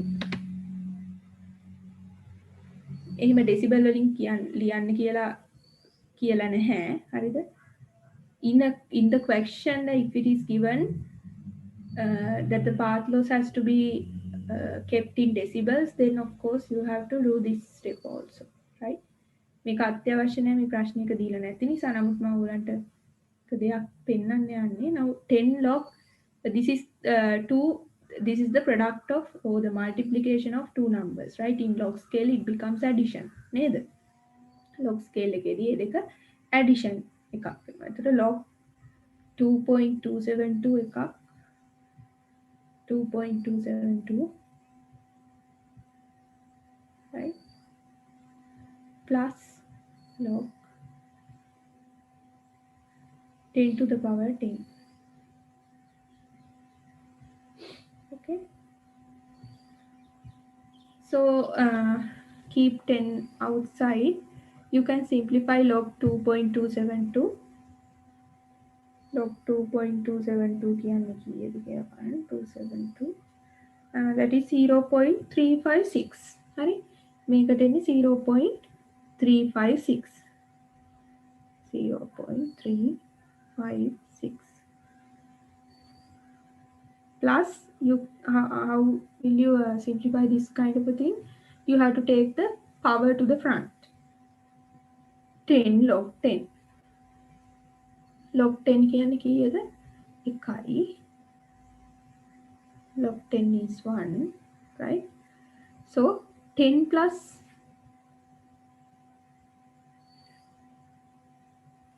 10 into 10.356, right? That means 103.56. බලන්න කොච්චර ඩෙසිබල් ප්‍රමාණයකින් අඩු වෙලාද කියලා path loss එක. So it is given in negative. I mean path loss is written in as a negative value. හරිද? ඒක path loss එකක් නිසා මේක negative value එකක් විදිහට උත්තරේ තියෙනවා. නමුත් ඔයගොල්ලෝ මෙතන වචන ලියලා තියෙනවා නම් path loss in dB කියලා positive විදිහට තිබුණත් කමක් නැහැ. ඒ කියන්නේ decibel මෙච්චරකින් අඩු වෙලා කියලා තමයි කියන්නේ power එක. received power එක transmitted power එක වගේ decibel 103.56කින් අඩු වෙලා. හරිද? ඒතර බලන්න කොච්චර ලොකු අඩුවීමක්ද. දැන් ඔයගලන්ට මේ බලන්න මේකයි එක කම්පෙයාර් කරාම ඔයගලන්ට වැඩ කරන්න ලේසි මේකෙන් නේ. In decibel scale you can work easier. I mean when you see in any telecommunication context or book that some power has been reduced by minus 103.56 dB, then you know it is a huge loss. The loss is very big, right? But this is also a very big value, but it is difficult to handle. මේ වගේ values handle කරන්න හරි අමාරුයි. ඒක නිසා මේ scale එක මෙච්චර මේ 10 බල තියාගෙන handle කරනවට වැඩිය ලේසි අපි decibel වලට හරව ගත්තාම. ඕකයි අපි decibel වලට හරවන හේතුව. හරිද? ඔය reason එක මම මුලිනුත් කිව්වා. හරිද? අර මම එක මේ ඔයගලන්ට ප්‍රශ්න කරද්දි මම අර පොඩි hand out එකක් වගේ share කළේ. එතකොට මේ hand out එකේ තියෙන මොකද්ද?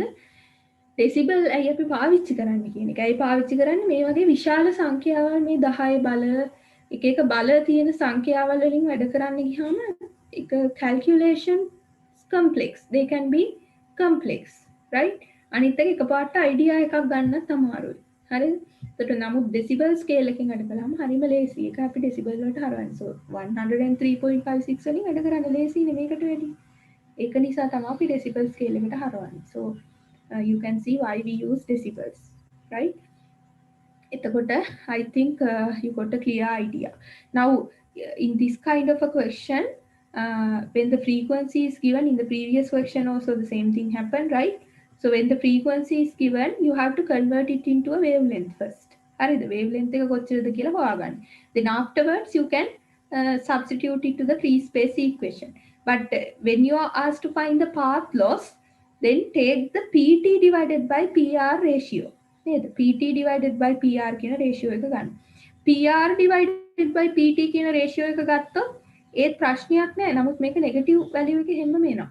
හරිද? PR divided by PT කියලා ගත්තත් ප්‍රශ්නයක් නෑ. But as a practice, take the PT divided by PR ratio.